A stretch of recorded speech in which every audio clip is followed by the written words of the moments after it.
morning, good morning. Good morning.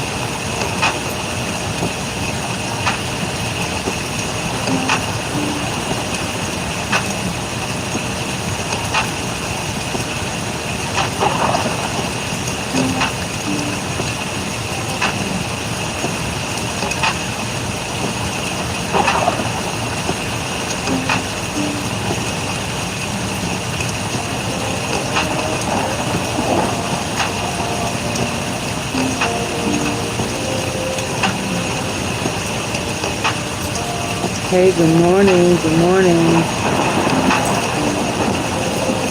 Yeah, I'm not gonna be here long. I'm making breakfast. So come on in, come on in.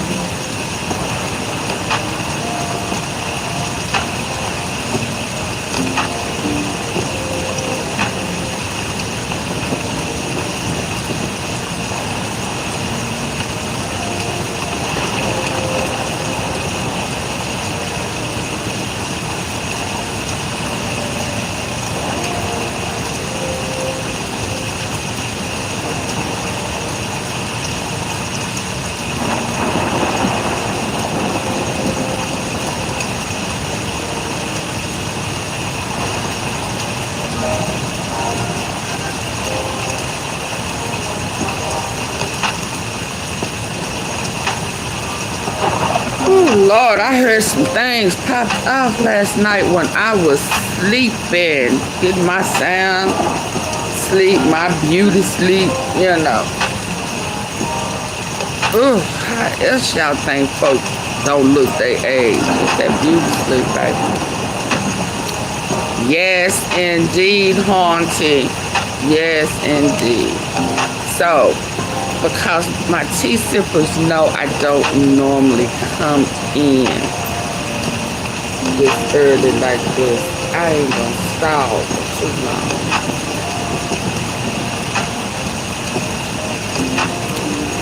But I am gonna give a shout out to Wisdom.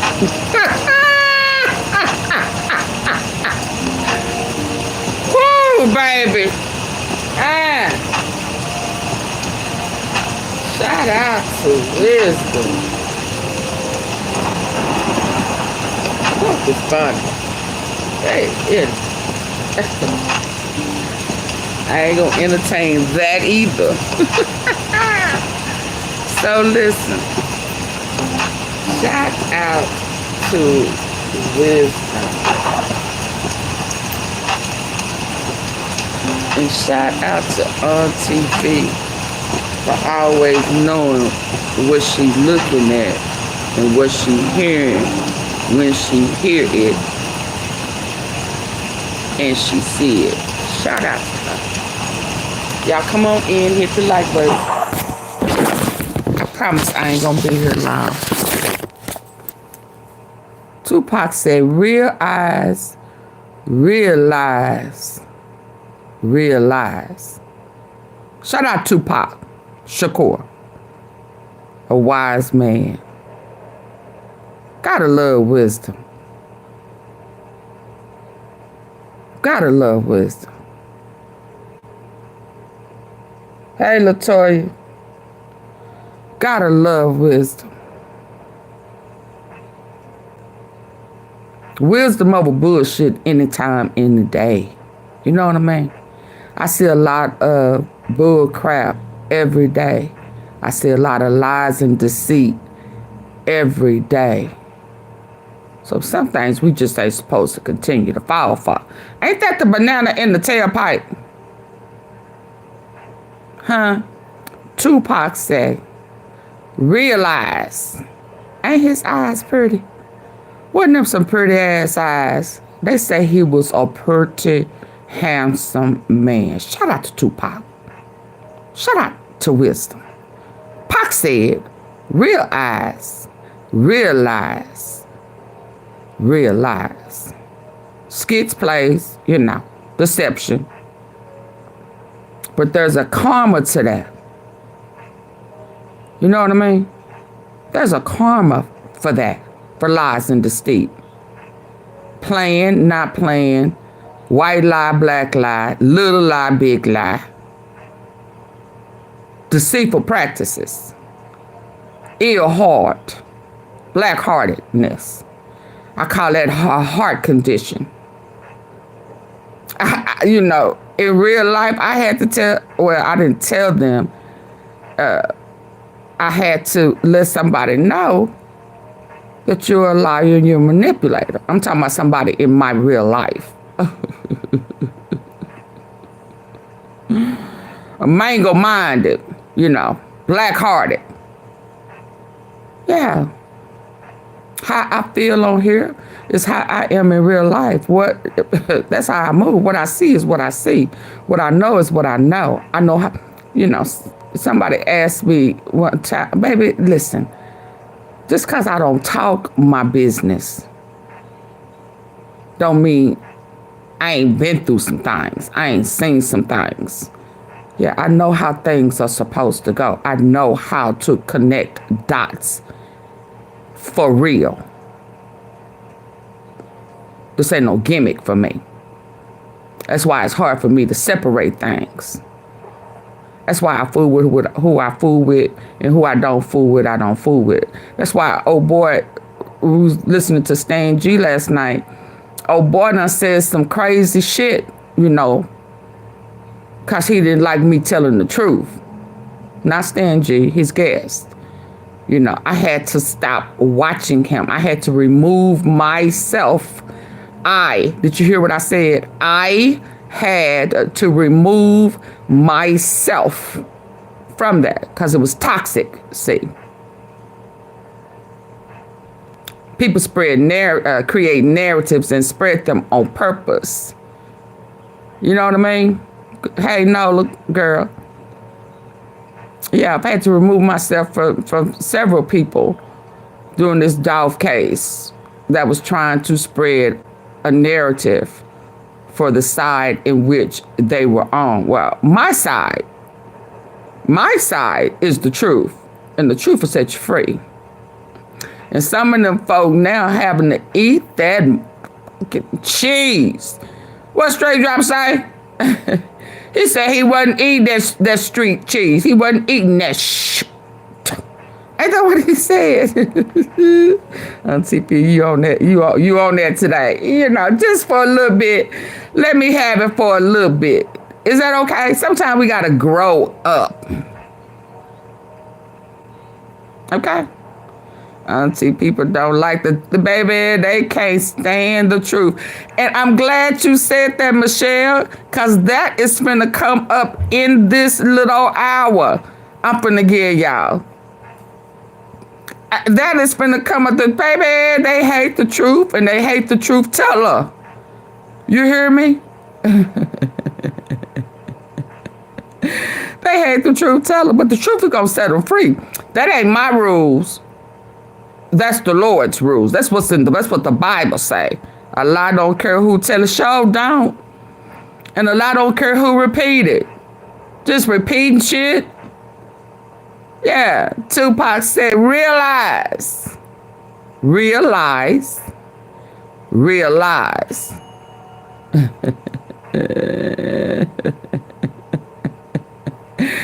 And, you know, I ain't gonna stay. Hey, Max to the boogie. Max to the boogie.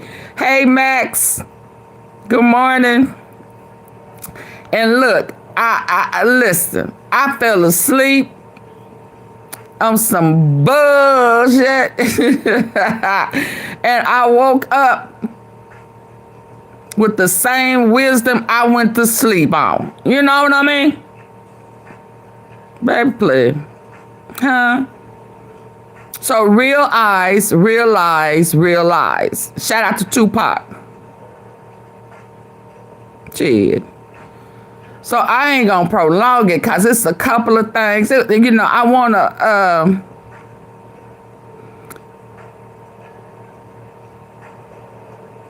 it's a couple of things. I got three segments I wanna talk about. We gonna briefly touch Rich Rising. Hi, Angela. Y'all please come in hitting the like button. I got breakfast in there. in there. I ain't gonna spend too much time on it. Karma is real.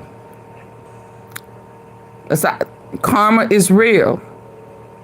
And sometimes when you play yourself. So that old lady, you know, that I don't know how old she is. I don't know her. I don't fool with new people like that. But she's stuck on some old shit. I mean, old shit.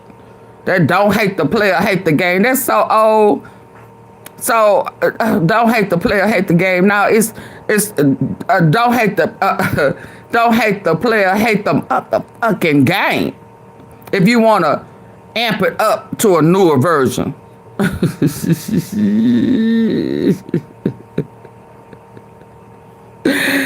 And add to that, don't try to play me because you're going to play yourself. I don't like bananas. And I dang sure don't like them in the tailpipe.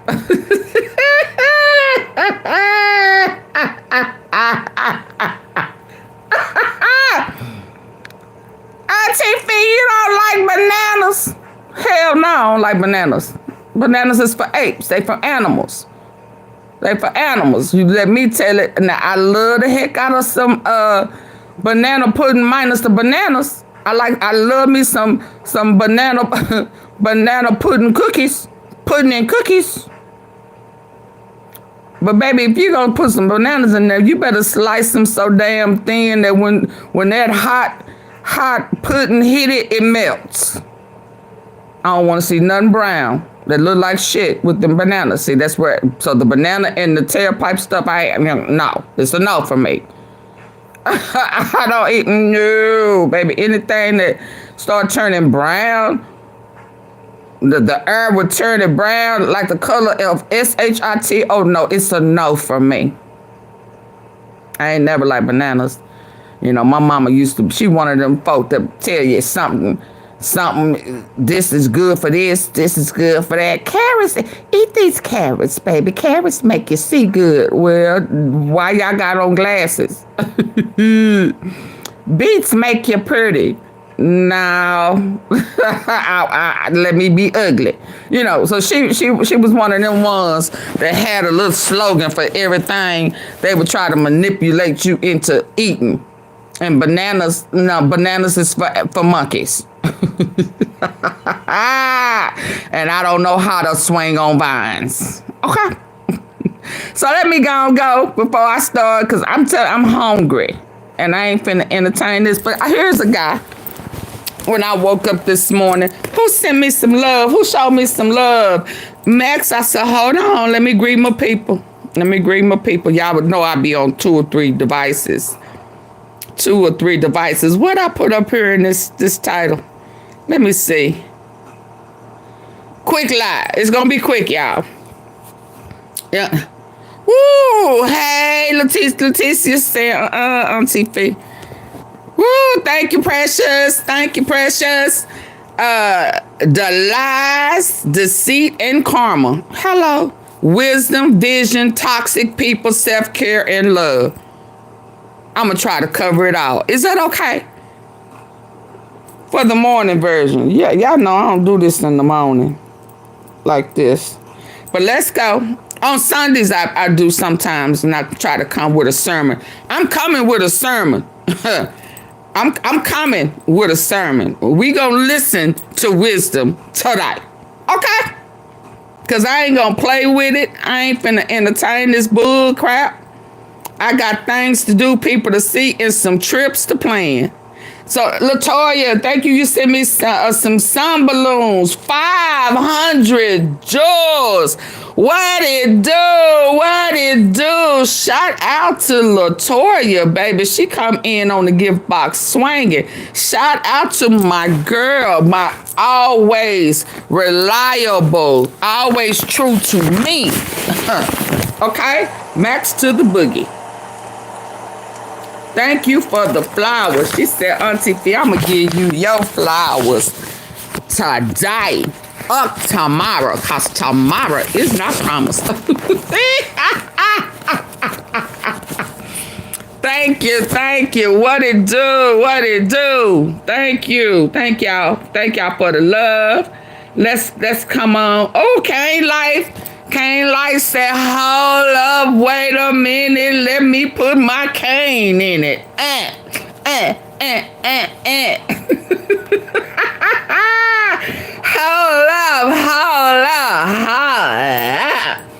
Hold up. Shout out to y'all for helping me reach my goal. That's 2 of my 10. Let's go. Thank you. Thank you. Shout out to Tupac says, real eyes, real lies, real eyes, real lies. He said, I don't fall for the banana in the tailpipe, especially if your ass don't like bananas. Hello.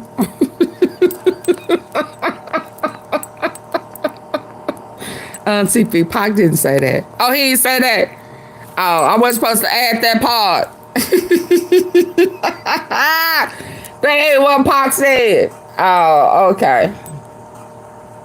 Okay, yeah, I got 3. I'ma stick to my 3. I ain't going nowhere but these 3.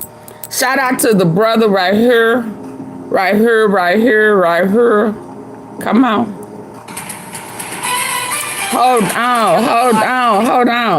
on. Leticia, she said, God damn, y'all ain't finna play me. She got 3 of her 10. Hold up. It ain't great. It's great. It's great. Shout out to Leticia for helping me get to my goal. She said, it's not great. It's great. It's great. Oh, and then she gave me 100 high fives. High five. Okay, she said we still got some old school high five AunTeaFee. That is 3 of the 10. Let's go. Let's go. Thank you for the love. Thank you for the love. Thank you for the love. AunTeaFee, you scratching this. Scratching. So shout out to the brother. I don't know who you are, but I saw this and I said, okay. Shout out to the brother. Now, I'm going to say this, and folk is going to take this how they want to take it. This ain't meant for anybody in particular. I do not know this man's situation, okay? I'm just saying, all week I've been saying, we've been singing and crying and singing. We need our brothers. We need our men out of jail, right? Planting better seeds. Ain't that what I've been preaching all week? Huh? We done laughed and cried and laughed. We need our brothers. Oh, Anthony Q asking God to put a fence of protection around his son. His son is looking up to him, and he ain't always made the right choices. It's time out for bad choices and toxic people. All of us. Did you hear what I said? All of us. Now, what that mean to you is what that mean to you. What I said is all of us need to start making wise choices. Nobody is omitted. Ain't nobody special, okay? None of us. Everybody needs to start making wise choices, especially if your ass is old, and I mean 30 and up, and got kids. Whether it's 1, 2, or however many. I ain't talking about the kid-minded. I'm talking about real kids that need you and need you to be in your right mind, to be an example. Okay, let's go. Shout out to this situation. Let's go. They said Robert Johnson release. In California, where Robert Johnson, 43-year-old, has finally been released from prison. He's been in there for almost 30 years. He had his sentence vacated yesterday. In there for almost 30 years, got a sentence vacated yesterday. 26th in California. So he's a California man. Let's go. Let's check it out. I think he's coming up to the microphone, and let's hear what he has to say. Robert, just tell us what you're doing right now, man. I didn't think this day was gonna happen. They had me in that cage for 28 years and 10 months of my life.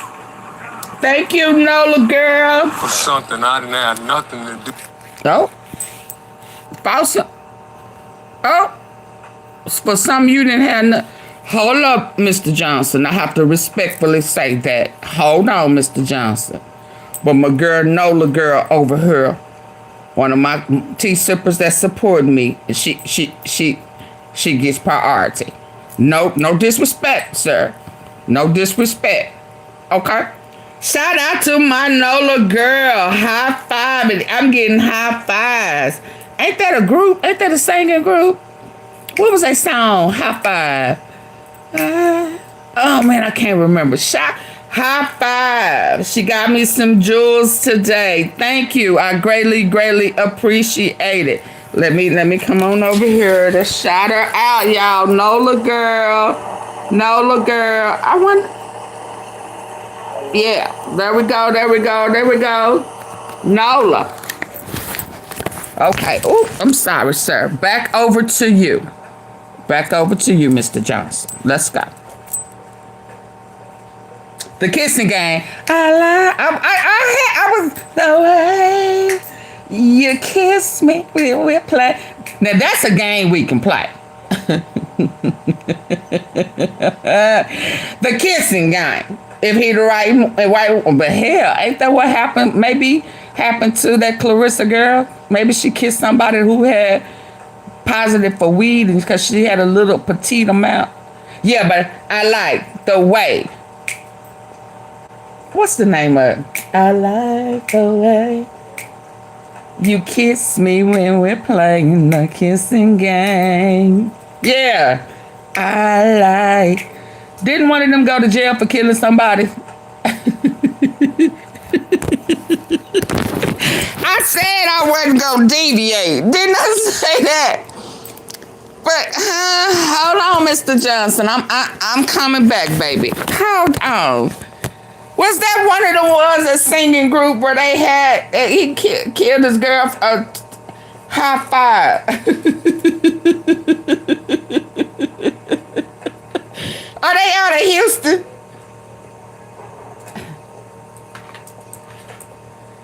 Is that?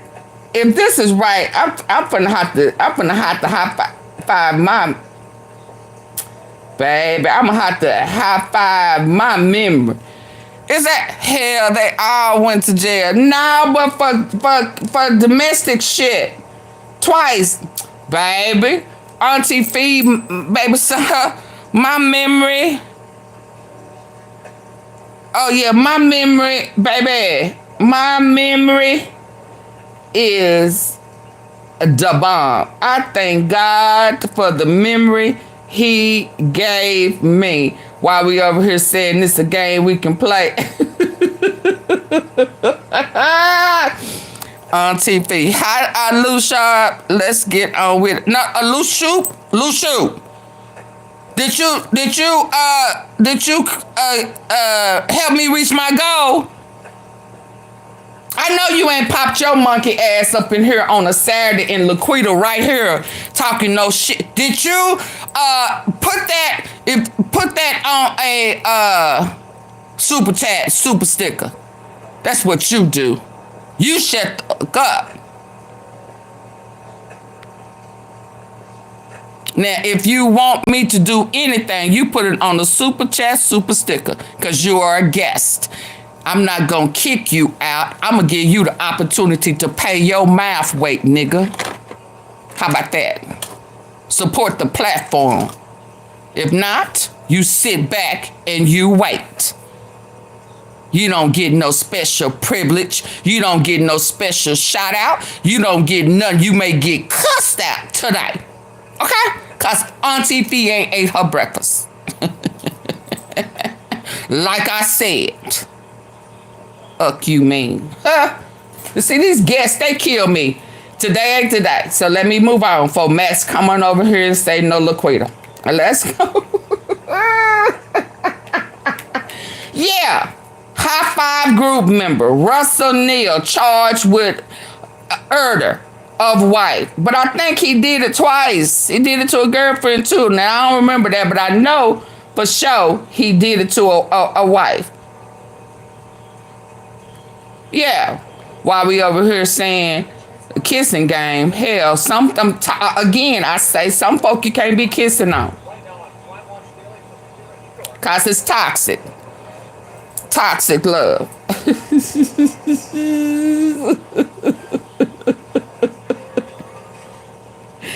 And he was a cutie too.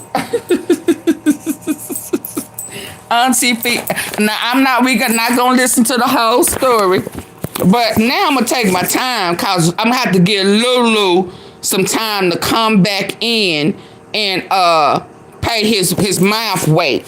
Yeah, since he coming in here popping that it like he running something. Yeah. Him. I like the way you kiss me when we're playing the kissing game. Yeah, he done got off, and then he played slow in the head. You know what I mean? But Russell felt High Five was keeping him down. Russell decided y'all remember this? He wanted to have more of the singing part, but the labels and the producer that was lovers? that was an appropriate decision to make. So he walked. Good decision? Looking back, I don't think so. I think we need to change this song. Russell did not have a solid footing on where he was going to take his life at that particular time. Nearly 20 years later, it looks like solid footing might finally come when Russell meets Catherine, the stunning beauty nearly half his age. That's where everything changed. Y'all remember this? Everything changed in our life. AunTeaFee, you don't forget nothing. Were too sweet on her new sugar daddy. Something about him, his eyes, it was just something dark. So I didn't like him from the get-go. It was just the way he came, like, he was really stuck up. Yeah, this was not planned. But Russell's past in the spotlight dazzled the girl with stars in her eyes. She used to brag about him at first. Oh, he got all this money, and he's saying this, and he's so cool. To her, it was everything. Yeah. Because she fell for that banana in the tailpipe. Bless her heart, Lord. Rest in peace, young lady. Not popular and flat broke, too. That forced Catherine to be the breadwinner for her, Russell, and their two little boys. What? He wasn't the breadwinner because he left High Five. He left High Five and he ain't had no money. Oh, Lord, here we go. Y'all, this was not planned. Who fault is this? Who fault is this?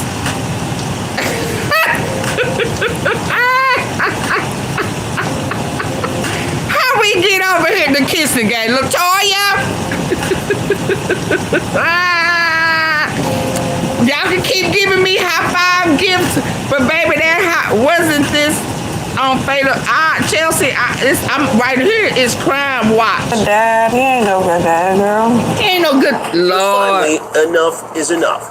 Catherine's relationship with Russell is as washed up as his career. She was ready to, do her own life by herself with her two kids. She put the kids in a new private school, homework in the morning. She had their lunches ready, breakfast ready. You can tell how organized she was. She wanted them to succeed.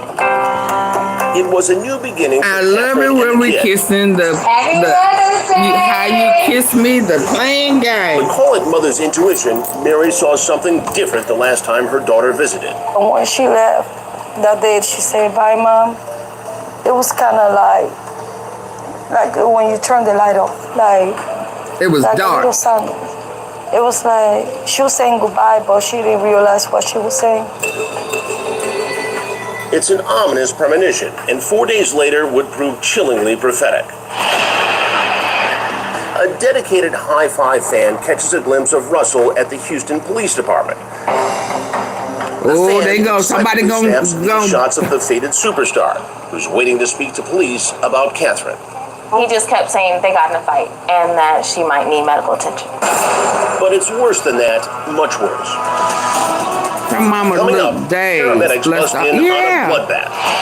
A whole bloodbath. The only thing I recognized about her, it was her teeth. Hey, her what? Hey, clarinetter. Now back to our story on R&B singer Russell Neil and his fall from grace. Here's Andreas. Chris, Russell Neil had started dating a beautiful fitness model named Catherine Martinez. The two quickly fell for each other. However, family and friends tell me they had a bad feeling from the start. There was something about him I didn't trust. Russell Neil could have been the perfect mentor for Catherine Martinez, a young girl reaching for the stars. And Russell knew what it took to be on top as a member of hit R&B group High Five. The Kissing Game. But Catherine's family was suspicious about Neil from the very start. After leaving her mom's house on June 28th, Catherine is nowhere to be found. That's the last time. Keep the high fives coming. We just trying to tell y'all how AunTeaFee ass is deviating from hell. We heard from her. That's the last time. We got a text message. You know, that's the last time any calls went out from her perfect. phone. Then, on July 1st, a cool and collected Russell Neil strolls into the Houston Police Department. What did you hear that he said? He just kept saying they got in a fight and that she might need medical attention. Paramedics race to the apartment that Catherine shares with her two young sons. Hey, our gentry. What they find is the stuff of nightmares. What was done to her? How was she killed? She was beaten and stabbed. Police say they find Catherine dead, bashed with a blunt object. And then there are the stab wounds, multiple strikes with a sharp object. Prosecutors don't want to compromise their case. Can I pause? I'm just... Let me go. Some stuff is just so coincidental. Right? The fight, the stabbing, somebody going to the... Let's go, yeah.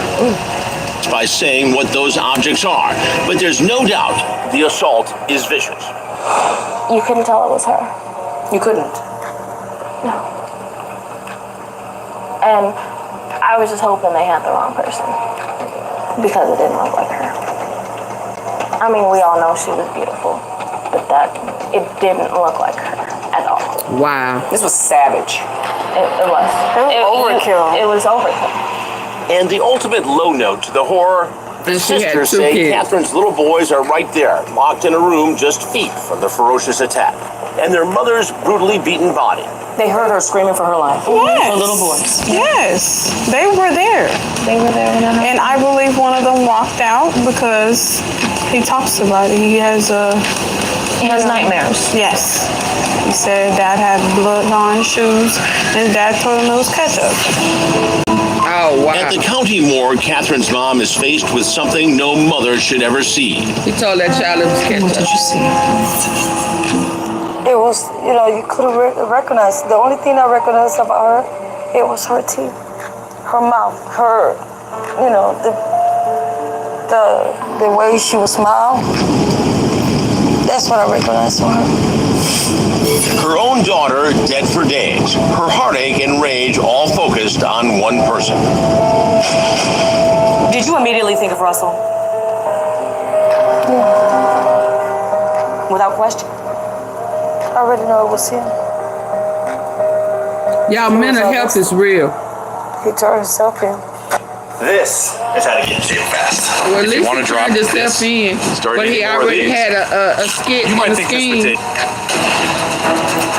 After Russell's shocking admission to police, he refuses to say any more without a lawyer. He's charged with first-degree murder. Well, at least he knew how to shut up. $100,000 bond. Well, hey, Then Catherine's family's at least he knew how y'all to play the game. And to play the game is to keep your mouth shut. Okay, you know, I ain't mad at him for that. If he gonna play the game is keep your mouth shut. Can y'all put that in the comment section for me? Do that for me. The few people that's here, rule number 1 to playing the game, is keep your mouth shut. Can y'all put that in the comments? Can somebody put keep your mouth shut? Okay? I ain't moving until I see it in the comment section. Keep your mouth shut. Russell said nothing. Keep your mouth shut. I ain't going nowhere till I see keep your mouth shut. Shut up. Talk too much. Didn't y'all mama tell y'all that? You talk too damn much. Shut up. You gonna get caught. How you gonna get caught? 'Cause you talk too much. Don't they say you have the right to remain silent and only a fool will keep running their damn mouth? Your mama didn't tell you that? Shut it up. Only a fool will run their mouth and tell on themselves. Your mama didn't tell you that. So shout out to, hold on, I got some, hold on, I got, oh, there we go. Okay, I guess I got some trigger words. It won't let, there we go. Leticia, Argentry, Clarinetter. Keep your mouth shut. Let's go. Most time, folks don't tell on themselves because they know to keep their mouth shut. You have the right to remain silent. Blood runs cold. Adding insult to their pain, they say Catherine's too little anymore without a lawyer. He's charged with first degree. Without question. I already know it was him. He was arrested. He turned himself in. After Russell's shocking admission to police, he refuses to say any more without a lawyer. He's charged with first-degree murder and released on a $100,000 bond. Then Catherine's family's blood runs cold. Adding insult to their pain, they say Catherine's 2 little boys are left in the care of Russell's mom. They were with him the entire month. The man, their father, who killed their mother. Yes. The mother, his mother was letting them see him. He would hide and come over there and let him take baths. And that's CPS found that out, and that's how they were removed. Yeah, that's how they were removed from her custody, is because she had them together all the time. Child Protective Services immediately moves the boys into the care of Catherine's mom, Mary. Do they talk about him? No, Never. they don't. I keep them busy. But then, 2 months later, a twist that turns the case on its head. Russell's bond is revoked. The reason? The crooner tells his bail bondsman he no longer answers to Russell Neil. His new name is Jesus Christ. Oh, okay. Where is Russell Neil right now? Oh, Lord. At Russ State Hospital. He's trying to play crazy. So why would Russell commit such a despicable crime? Could have been jealousy. He could have seen that, she's about to, sign this contract. Oh, Lord. If he can have her, nobody can have her. He changed his name to Jesus Christ. At Rusk State Hospital, the Harris County Court comes to a different conclusion. Russell Neil is mentally ill and remains incompetent to stand trial. Up next.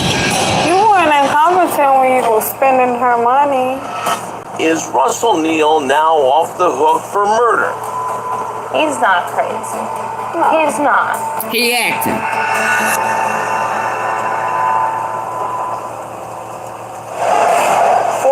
R&B star Russell Neil currently sits in a state hospital ruled incompetent to stand trial, even though police say the singer knew what he was doing when he allegedly murdered his former girlfriend. And if this story isn't wild enough, Russell isn't the only Neil that's been accused of murder. Andrea Isom is back now with that. So it's a family affair? There's no doubt Russell Neil stabbed and bludgeoned the mother of his children, Catherine Martinez. In fact, police say he confessed to it. But this brutal murder case still isn't open and shut. He no longer goes by his name. What is his name? He's trying to say that his name is Jesus. Lord have mercy.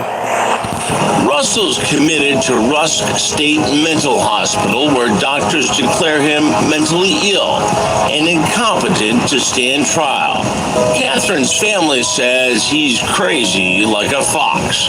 You sat there with her for 2 days to make sure her life was gone. Evil. And then you decided to turn yourself in. So you're not incompetent. You're not crazy. You know exactly what you did. So has Russell Neil found a way to beat his murder rap? Not quite. Prosecutors refuse to drop the murder charge. He's ordered to continue treatment and has another competency hearing in August of 2017. He's not crazy. No. He's not.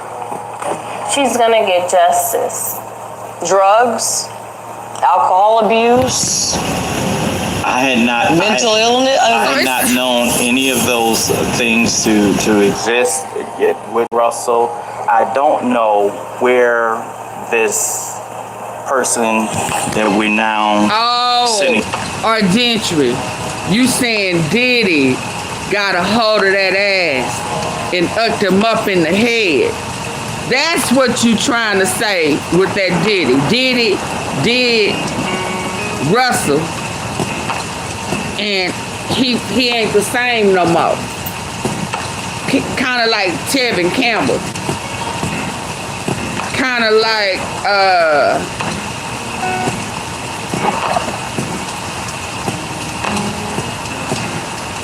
who else got touched like that as a kid? Is that what you saying, Gentry? I get it now, cause he do seem a little dazed I don't in the know face. where and how that Like he person just came into numb. existence.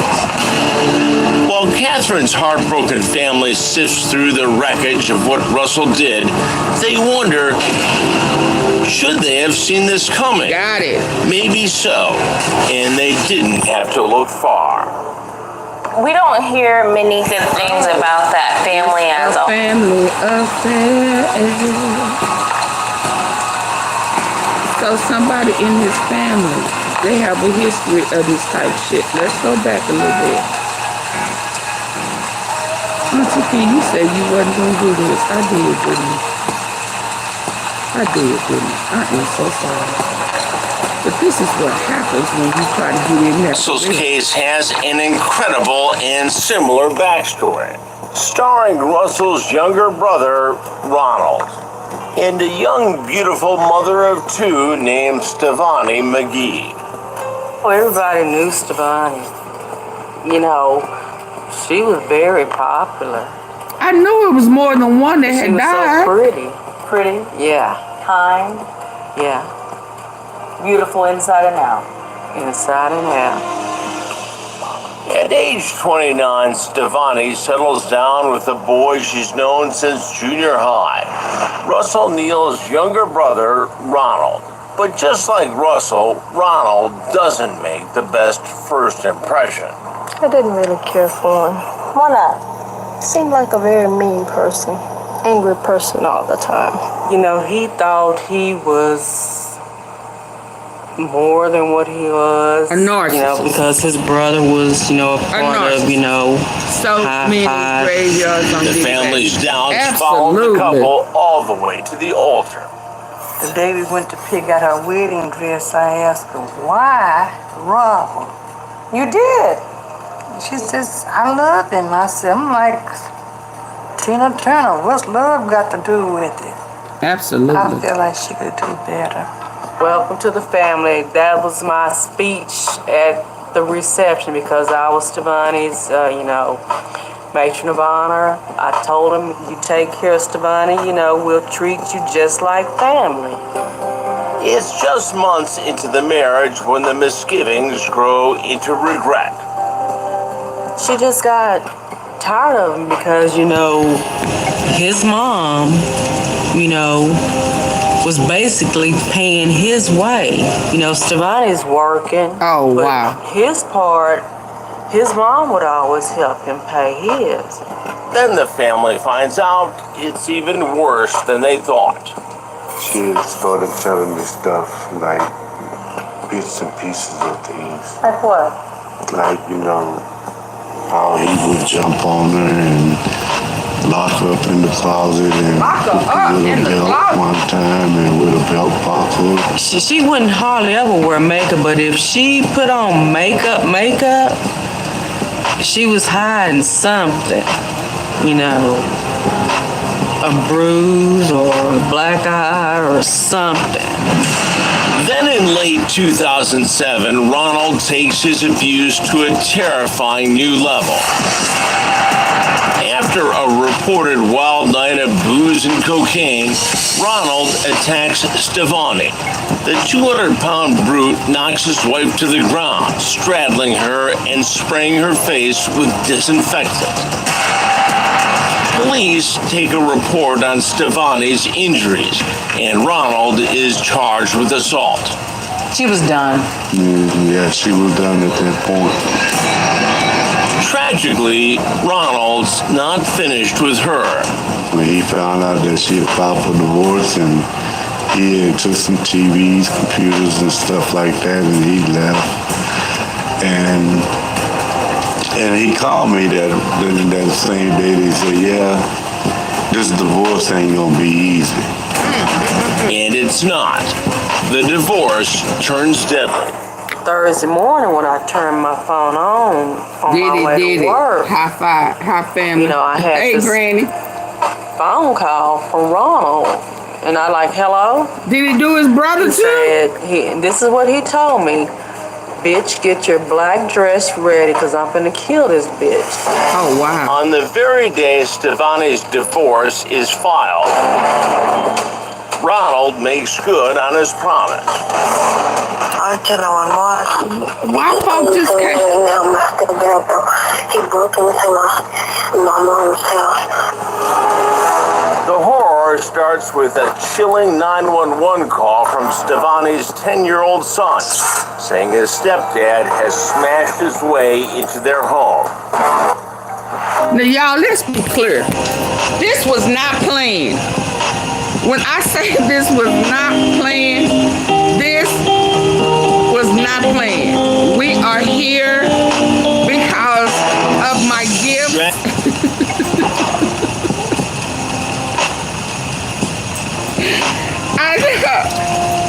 But look at God. Look at God. Y'all see how God, baby. Sometimes he just allows a cosign to come to me. Because this wasn't planned. And had my lovely tea sippers. I got to keep reiterating this because some folks are going to think that I planned this. And I didn't. Okay? This is God who wanted this message to go out to go. Bet these dudes. Hey, Floyd. We are here. Now, we was going to talk about some toxic shit. And we was going to talk about wisdom. We was going to do that. We was going to talk about real.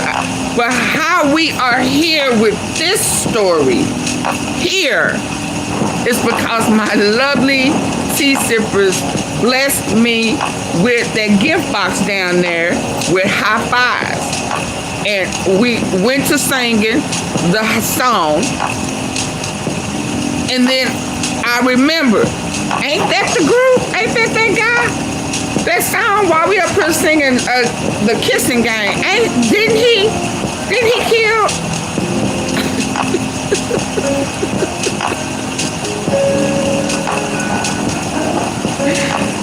So that's why we're here. So allow this to be a blessing, a confirmation that we needed to talk about this. Because had I not been blessed today with those high fives, this would not have came into my thinking. This was not on the docket. But let's go. Bagging his mom into her bedroom. My mom said, please, Ronald, don't hurt me.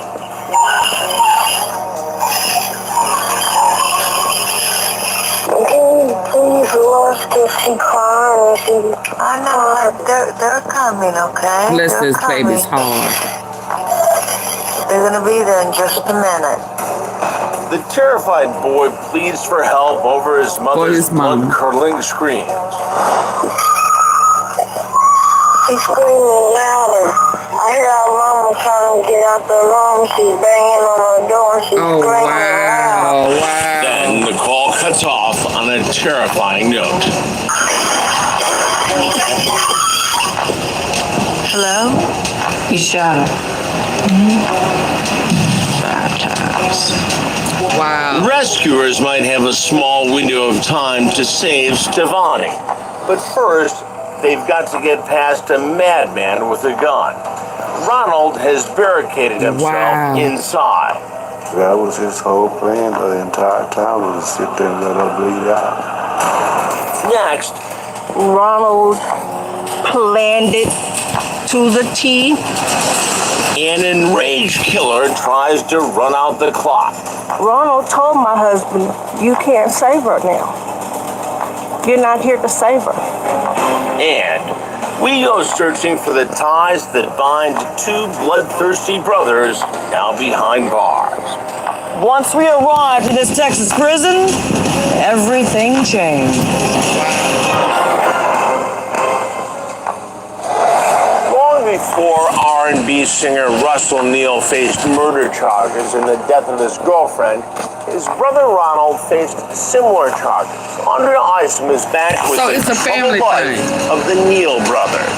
See, this is why I be trying, when folk come to me about things, this is why it's important for me to get to the root. Get to the root. See, wisdom will guide you to the root, not just what's presented, not what is staged, not just what's in front of you right now. Wisdom will lead you to the root, and the root will tell you how to start it. Let's go. Thank God for wisdom.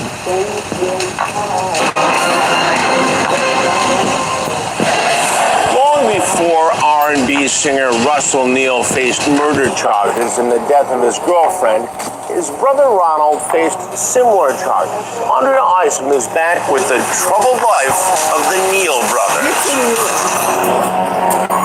She's screaming louder. A little boy's desperate call for help. A young mom, Stefani Neil, shot. The assailant, her enraged husband, Ronald Neil. Now, a standoff. Ronald refuses to come out of the house while his wife bleeds to death in the bedroom. Stefani's sister-in-law, Denise, arrives to find the family's once loving home turned upside down. When I got there, it was just pure chaos. I'm used to going there and seeing one or two police, but not police everywhere, tape everywhere. I had to make that phone call. They was living well, y'all. To her mother, to her cousin. Living well. Stefani's brother, Kevin, calls Ronald and hears this from a man he once called family. He picked right up on the first ring. And I asked him, what did you do to my sister? And he said, I shot her. And just like that, I shot her 3 times. wow. For more than 2 hours, hostage negotiators try to get Ronald to surrender. But he puts them off, saying, "Give me a few more minutes and let me get dressed." All while Stevani's life slowly slips away.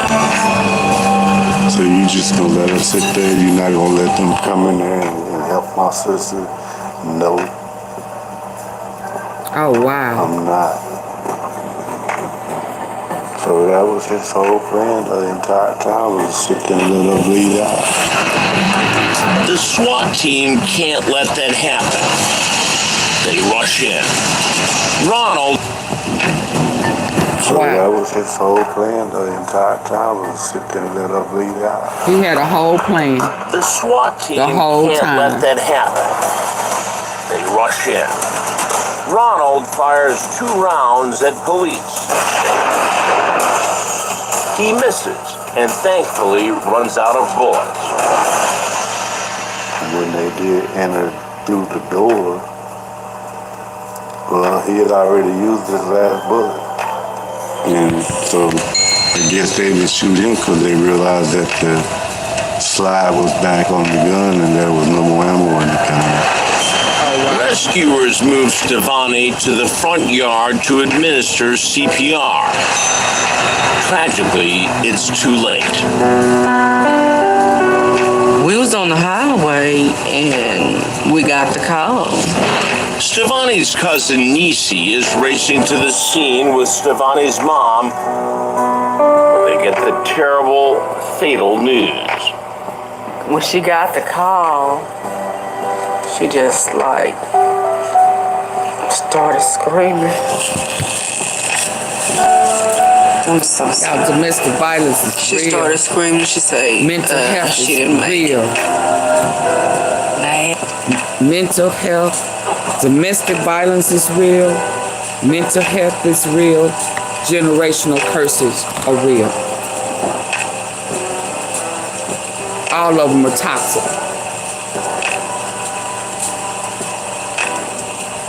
And should not be played with. And it don't matter to me who the aggressor is, whether it's male or female. It matters not to me. As far as I'm concerned, everybody need to keep their hands, their guns, to themselves. Leave. We gotta learn how to leave. If love don't live here no more, we need to learn how to leave. We need to learn how to, one, keep our mouths shut, stop poking and picking, getting one off, having something smart to say, he in her face, she in his. We need to learn how to stop that toxic shit. But let's keep listening. Yes, could I see her? And they said no, because I'm so sorry. She started screaming. She said, she didn't make it. I asked, could I see her? And they said no, because it was a crime scene. Bless the family. And I told her I had to see my baby, but I couldn't see her.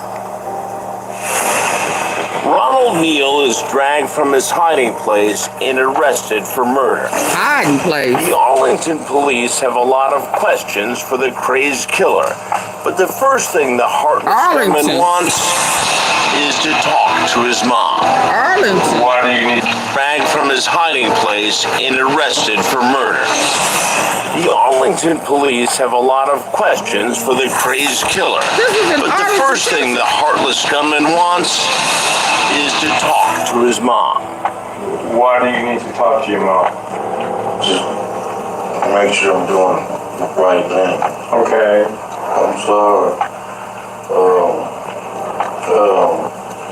Got these detectives right here that want to interview me. You want to wait till your attorney comes. Okay. We know you're sorry. We're praying for you. But you're not in the wrong. Okay? Okay. Is Patricia there? But those tears aren't for Stevani. In fact, Ronald acts surprised that his wife is dead. Can you tell me what I'm being charged with?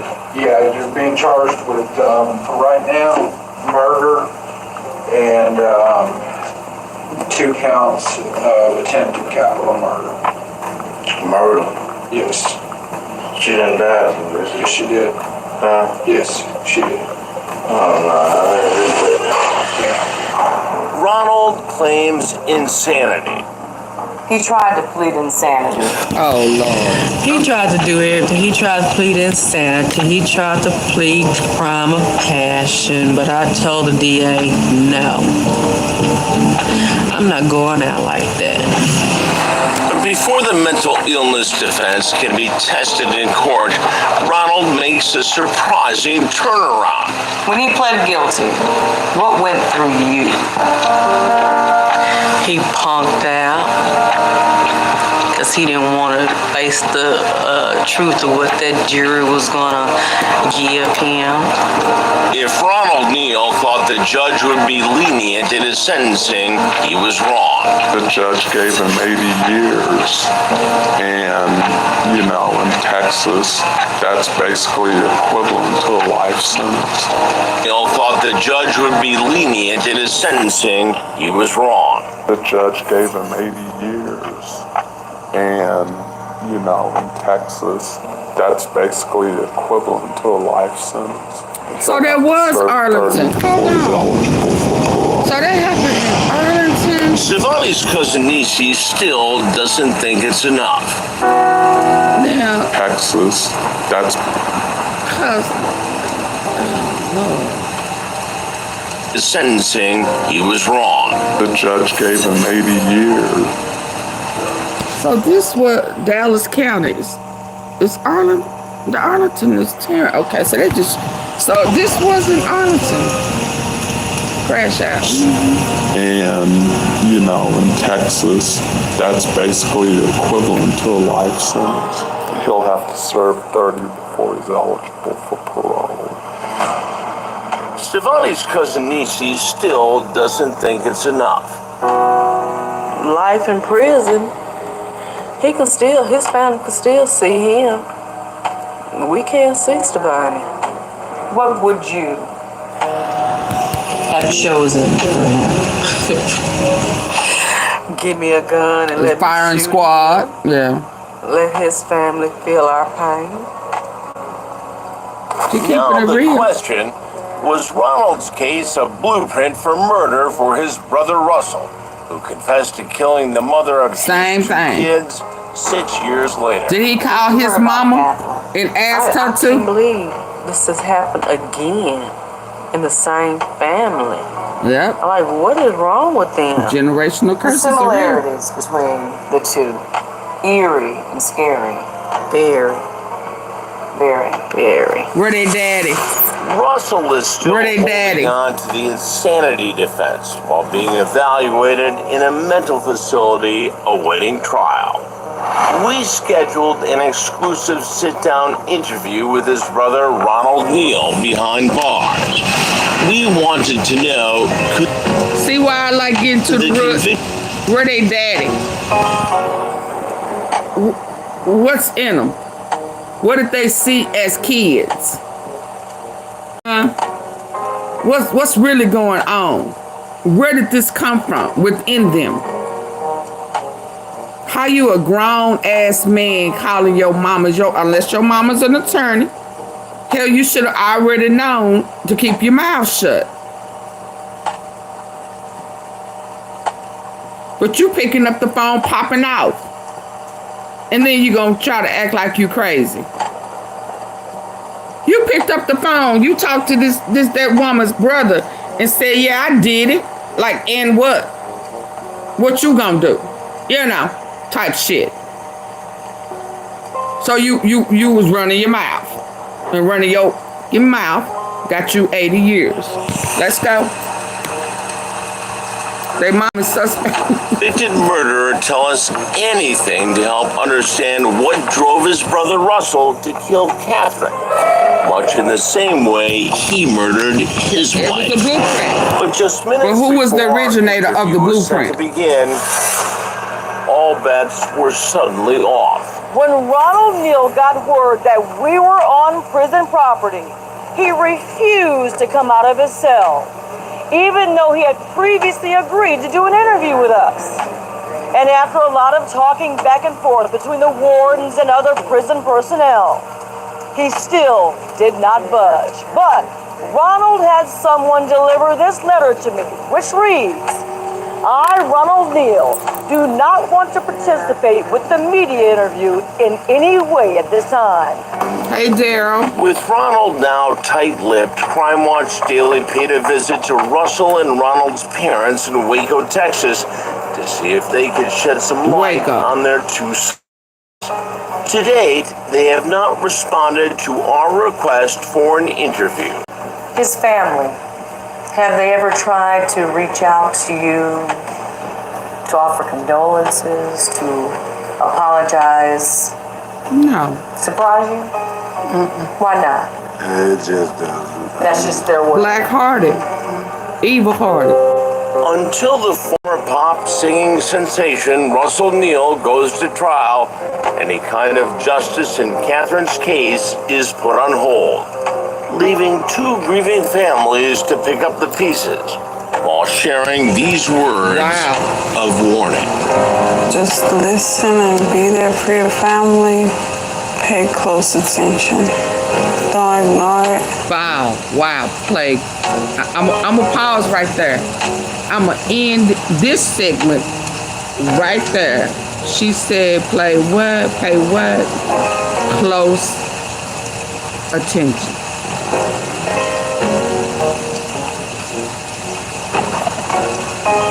Play close attention.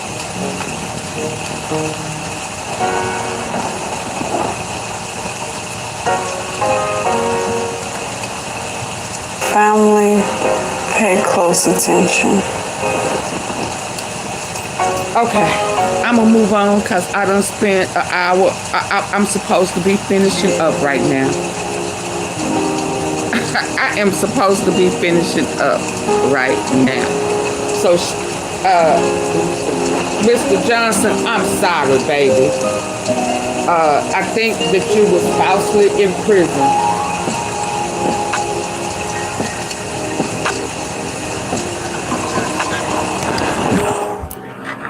We got in front of a judge that was honorable and that was fair and finally put an end I'm sorry. to this nightmare, this hell on earth that I've been dealing with since I was 16 years old. Robert, your family said you stayed so positive over the last 28 years. I wanted us to talk about this one. I hadn't fully listened to it and I didn't know the details to it. I just knew he had been in jail for a long time and he was falsely accused. So I will research this a little later because I got to move on to hurry up and close out my morning. Okay? But shout out to Robert Johnson for being released and his charges vacated. Looked like he was falsely accused. And my reasoning for wanting to see this is because sometimes we put people, our lies, our deception, our deceit, our malice, and whatever else goes with the devil's words, put innocent people in jail.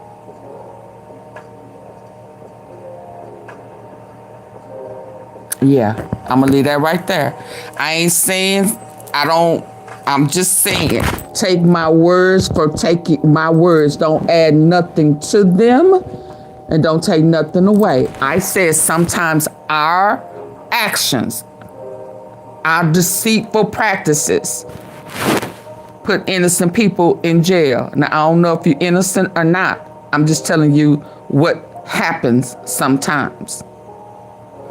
Okay, let me move on. Thank God you're out. And I hope whoever lied and whoever did whatever they did pay for their deceit. That's called karma. Yeah, I hope they get their karma. for falsely identifying, whatever they did to put some charges on you that was not legitimate. Okay? That was not legitimate.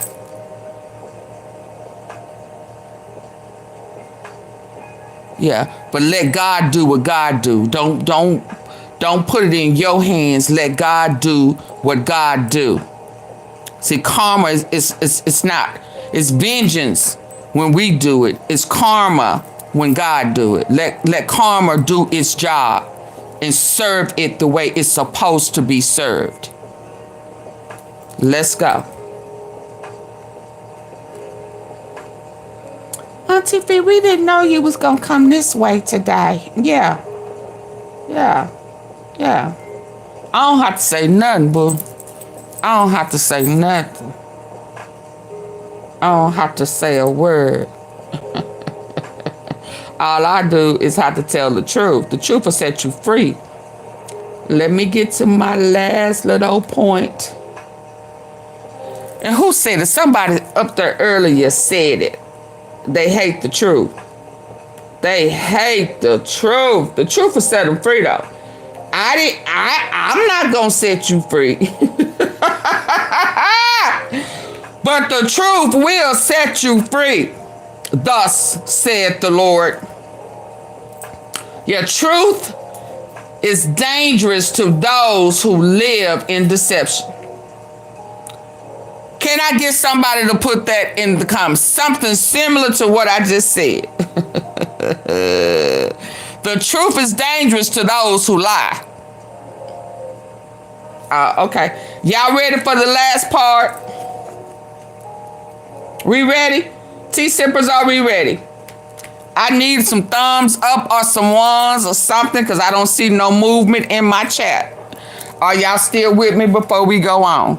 Because, you know, AunTeaFee can go eat. Well, finish cooking. We ready? We ready? T-sippers, are you with me?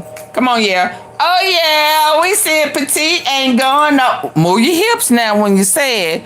T-sippers, are you with me? Oh, yeah. Or bob your head. Fellas, bob your head. Females, throw them hips. Let's go. T-sippers, are you with me? Oh, yeah, we said petite ain't going nowhere. Y'all know I ain't wrapped too tight. Let's go. Not because you did anything wrong, problem. Not they hate you because you see the truth. Let me tell you something. When you see the truth, you become a problem. Not be. Is it lunch? Is it lunch? Is it still breakfast? What time is it? I don't even know what time it is. Huh?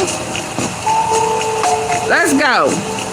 Because you did anything wrong. They hate you because you see the truth. Let me tell you something. When you see the truth, you become a problem. Not because you did anything wrong, not because you started a fight, but because you carry something most people are too afraid to face. Truth is dangerous to those who live in deception. Hello. When you walk into a room with clear vision, you disturb the ones who built their lives on illusion. They don't hate you because of your smile, your confidence, or your success. No, they hate you because you see. You see the masks they wear.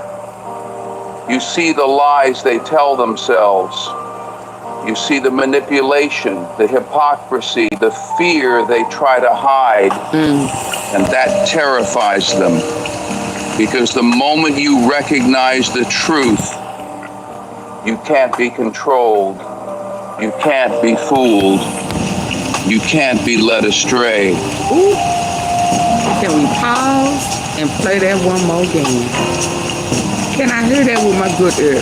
Can y'all hear that with y'all good ear? What y'all good ear just heard?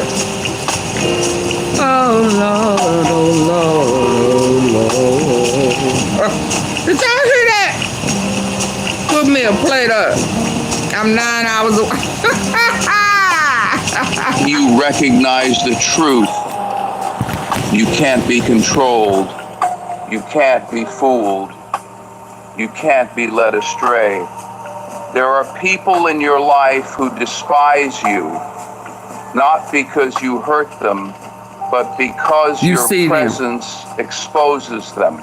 You make them uncomfortable. They see in you what they refuse to see in themselves. And instead of facing it, instead of changing, they project their fear onto you. You're a lie. They will call you difficult. They will call you crazy. They will say you think you are better than them. But in reality, the only crime you've committed is waking up. And let me warn you. Oh, I was all in it. And then the doorbell rang. Hold on. Y'all, the moment you start, I haven't listened to this. I saw the title and I said, perfect for today.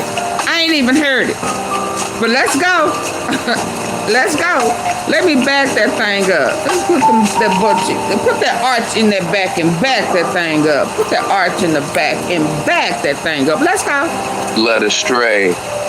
There are people in your life who despise you, not because you hurt them, but because your presence exposes them.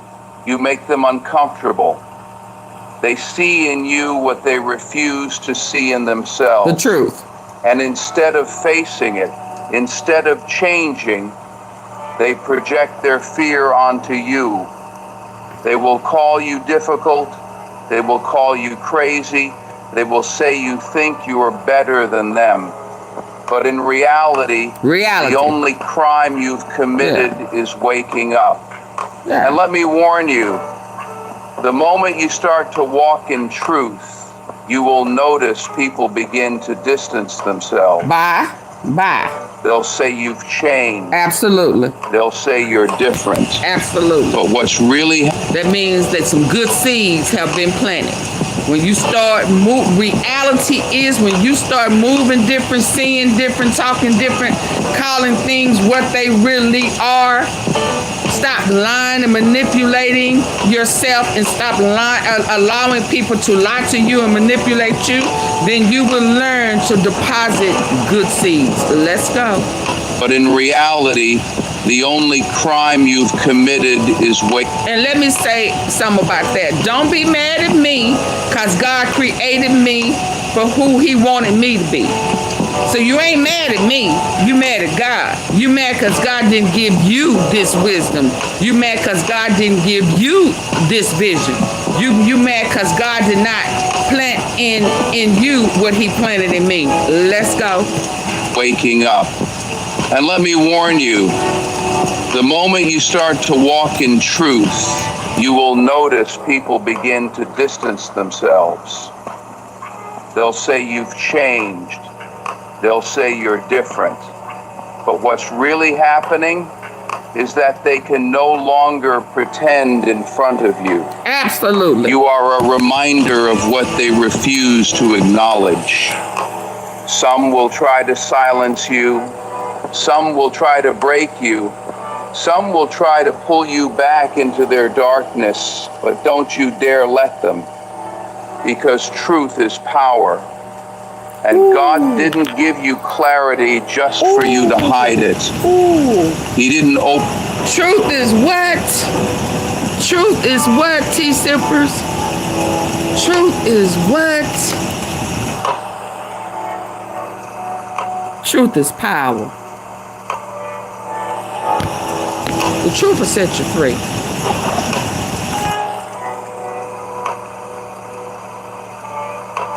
Truth is God. Yes, indeed. Truth is power. Because truth is power. And God didn't give you clarity just for you to hide it. Amen. He didn't open your eyes so you could keep pretending. Amen. He didn't give you discernment so you could sit in circles where you don't belong. Amen. If they hate you for seeing the truth, so be it. If they turn against you, so be it. If they try to discredit you, so be it. Short business make better Let friends. them talk. I agree. Let them doubt you. Let them walk away.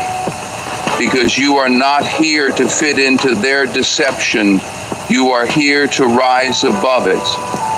And I promise you this, no lie, no deception, no manipulation can ever overpower the truth. What is hidden will be revealed. What is whispered in darkness will be shouted from the rooftops. The people who try to bury you will one day have to watch you rise. Because when you walk in truth, when you stand in God's light, no weapon formed against you shall prosper. So let them hate, let them misunderstand you, let them plot, because at the end of the day, truth always wins. And when the dust settles, when the lies crumble, when the masks fall, guess who will still be standing? You. Clarity exposes darkness. When you see the truth, you don't just open your eyes, you shine a light. And that light, whether you realize it or not, exposes the darkness around you. See, there are people in your life who have grown comfortable living in the shadows. They've built their identity on deception, pretending to be something they're not, speaking words they don't mean, and crafting illusions to protect themselves from reality. The moment you start seeing clearly, you become a threat, not because you've done anything wrong, but because your clarity reveals their concealment. It's not your fault that you see what others ignore. It's not your fault that you can sense when someone is being fake, when their words don't match their actions, or when the energy shifts the moment you walk into the room. That's not paranoia, that's discernment. And the truth is, people who live in darkness despise those who carry light. Your presence alone feels like an accusation to them, because when you stand in truth, you reflect what they refuse to fake. Think about it. When you flip on a light in a dark room, what happens? Everything becomes visible. The dust, the mess, the things people thought were safely hidden in the corners, it all comes to the surface. And some people don't want that. They don't want their motives exposed. They don't want their lies to crumble. They don't want you to see through their carefully crafted mask. So what do? They lash out. They gossip about you. They twist your words. They distance themselves. But let me tell you something. They don't hate you because you're wrong. They hate you because you're right. They hate that you see the cracks in their story. They hate that you ask the questions no one else dares to ask. They hate that you're not fooled by the smile they put on for the crowd. Your clarity makes them uncomfortable because it forces them to either confront their own darkness or silence you. And more often than not, they choose to silence you. But hear me clearly. You are not here to dim your light to make others comfortable. You are not here to shrink yourself so others can keep living in denial. God didn't open your eyes for you to close them again. When He gives you discernment, it's not just for your protection, it's for your purpose. There are things you are meant to see. There are lies you are meant to recognize. There are situations you are meant to walk away from, not because you're judgmental, but because you are wise that don't ever apologize for your clarity. Don't ever feel guilty for noticing what others ignore. That's a gift, not a curse. These pair of glasses have a really cool design to it. If you have like a wider face shape as opposed to mine, and if you're just overall looking for a nice statement pair of glasses, if you're looking for something that's cool and funky and different in terms of the style, bam, hit the like button. And yes, it will cost you some relationships. Hey, Vicky. It will distance you from certain circles.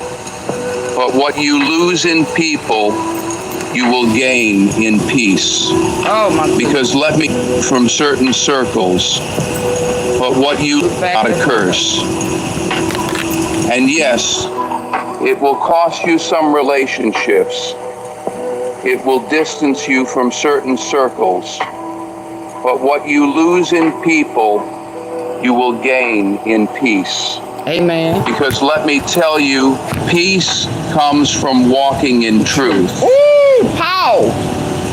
Peace comes from what? Dang, I can't eat my breakfast. Lord, I'm at to get up off my knees from praying. Lord. Thank you, Vicky.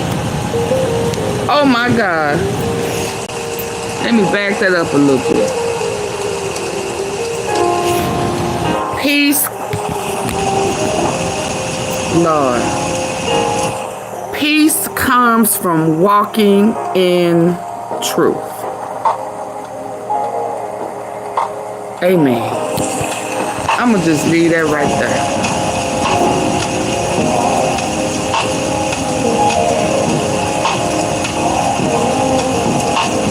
Peace comes from walking in truth.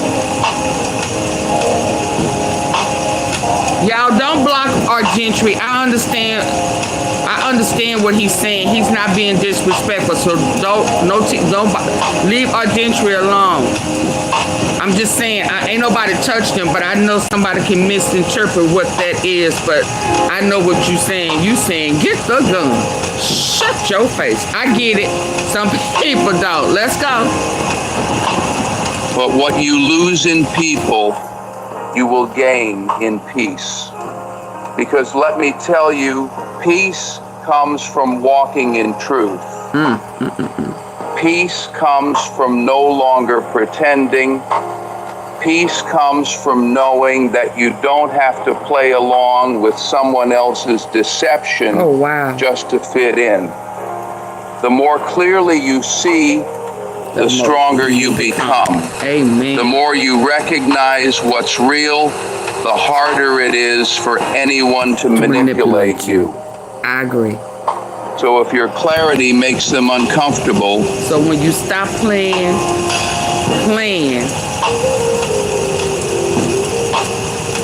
oh wow. Stop going along to get along. You know, you don't have to play along with someone else's deception. I ain't going along with nothing. If you know me, if you know it, baby, I ain't carrying nobody's lies. Them days is over. Don't ask me nothing unless you ready for the truth. That's my baby. When I found peace, that became my motto. You can ask anybody who know me in real life. Don't ask me nothing if you're not ready for the truth. I ain't carrying no one else's deception. I am not carrying nobody's lies. There is no peace in lies. You only have a whole bunch of pieces of bull. So listen, let me keep listening. Lord, I had no idea you had this message for my tea sippers and I today. Let's go. Making changes in your life will push people away from you. Absolutely. It'll push the ones that's not for you, that's not healthy, that's toxic, and it allows room for healthy relationships and friendships. And it's only going to be a few. But Lord, we're going to have to thank you for the few. Let's go. Someone else's deception just to fit in. The more clearly you see, the stronger you become. The more you recognize what's real, the harder it is for anyone to manipulate you. So if your clarity makes them uncomfortable, let it. If your vision threatens their lies, so be it. If your presence reveals their darkness, let the light shine even brighter. Because the truth doesn't need approval, it just needs to be seen. And you, my friend, are here to see it all. Your vision is a threat. Let me tell you something. When you have vision, real vision, you become a threat. Not because you did anything wrong, not because you're trying to hurt anyone, but because your ability to see what others pretend isn't there shakes the very foundation of their comfort zone. People fear what they don't understand, and they despise what they can't control. And your vision, your ability to see beyond the surface, to recognize motives, to sense the truth behind a smile, that makes you dangerous. You're dangerous to those who rely on illusions.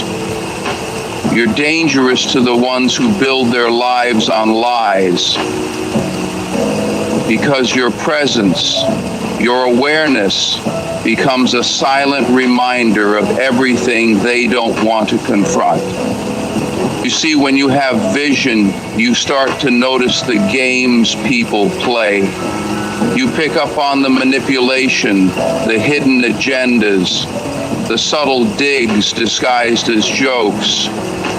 You see when someone's loyalty is just an act, when their compliments have a hidden sting.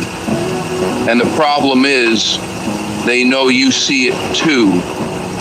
That's what makes them uncomfortable.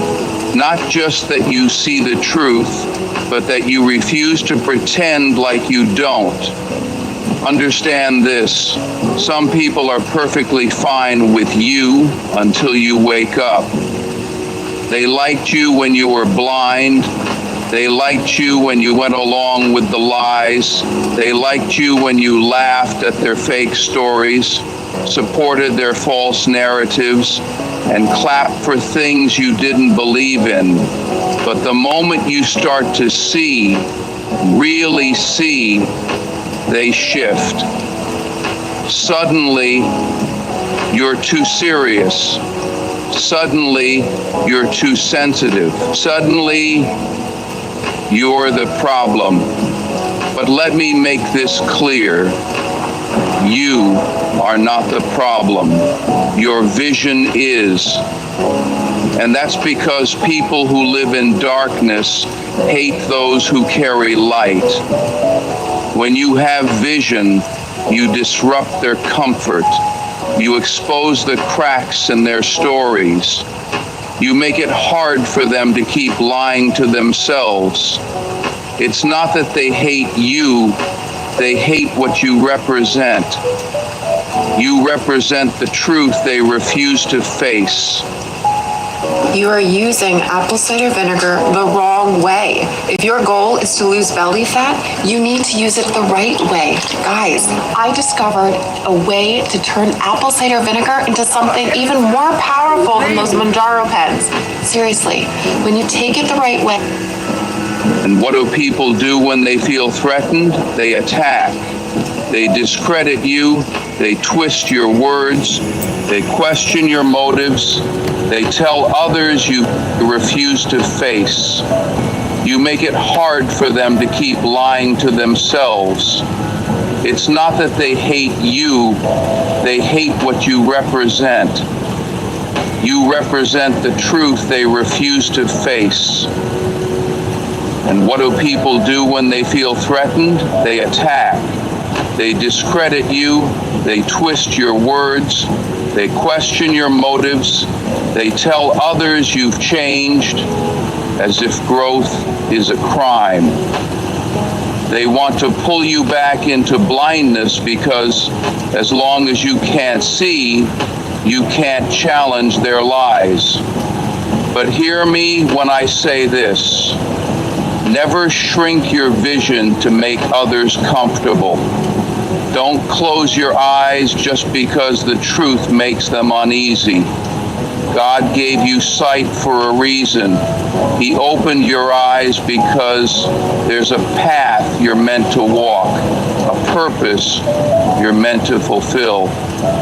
And you can't do that if you keep dimming your light to fit into someone else's darkness.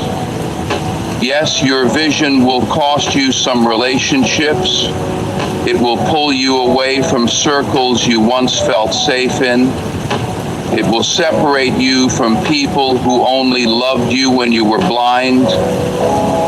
But that's the price of clarity, the price of walking in truth. So if your vision makes others uncomfortable, let it. If your ability to see through the lies threatens their peace, so be it. Don't you dare apologize for the clarity God gave you, because the same vision they hate you for will be the very thing that leads you into your purpose. Your vision is not a curse, it's your power. Stand firm in it. Let them hate, let them talk, but you keep seeing, keep growing, and keep walking in your truth.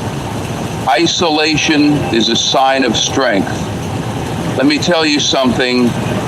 When you start to see the truth, when your vision becomes clear, something happens that nobody warns you about.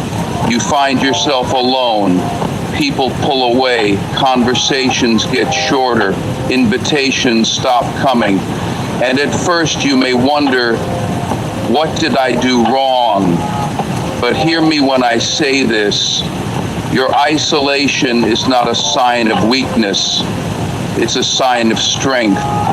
You see, when God opens your eyes, He often has to pull you away from the crowd.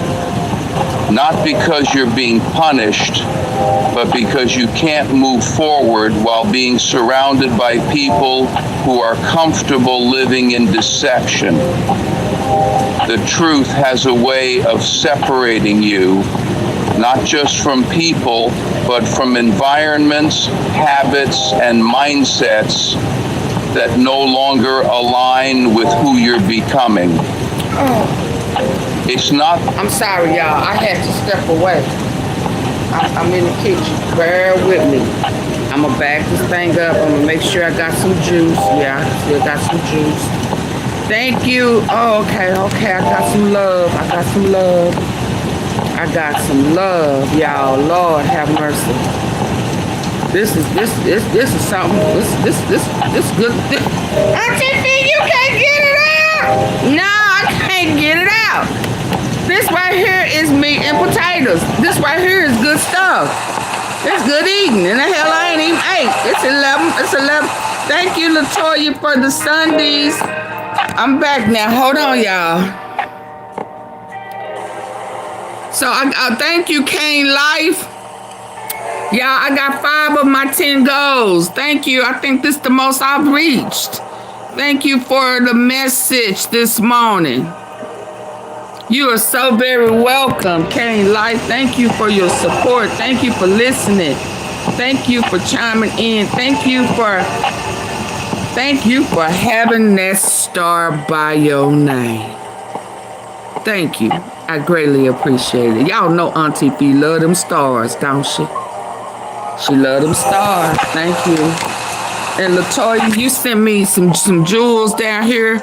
You sent me 100 Sundays and 100 more high five. Baby, them high fives got us off track today. Them high fives. guys, yes, please, y'all, please hit the thumbs up on Kane Life Support and hit the thumbs up for Vicky's support. Let me go to another device.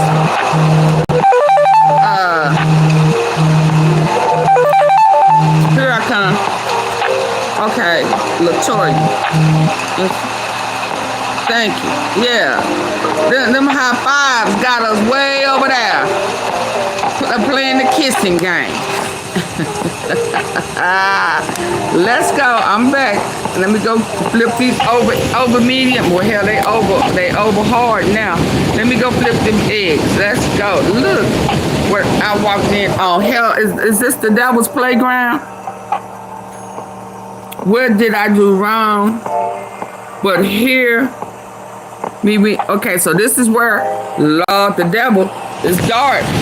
Playing with these games is a darkness. Let's go. When you start to see the truth, when your vision becomes clear, something happens that nobody warns you about. You find yourself alone. People pull away. Conversations get shorter. Invitations stop coming. And at first you may wonder, what did I do wrong? But hear me when I say this. Your isolation is not a sign of weakness. It's a sign of strength.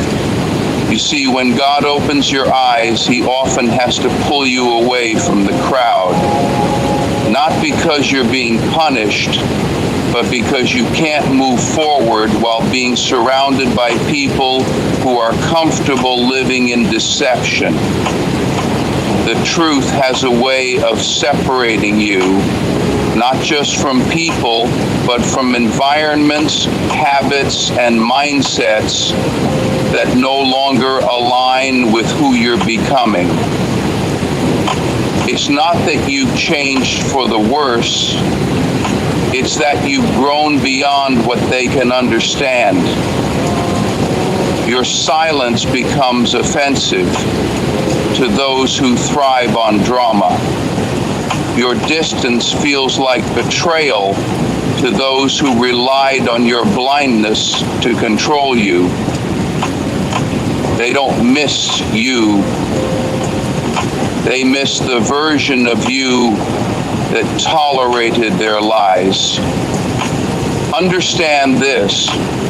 Not everyone can handle your clarity.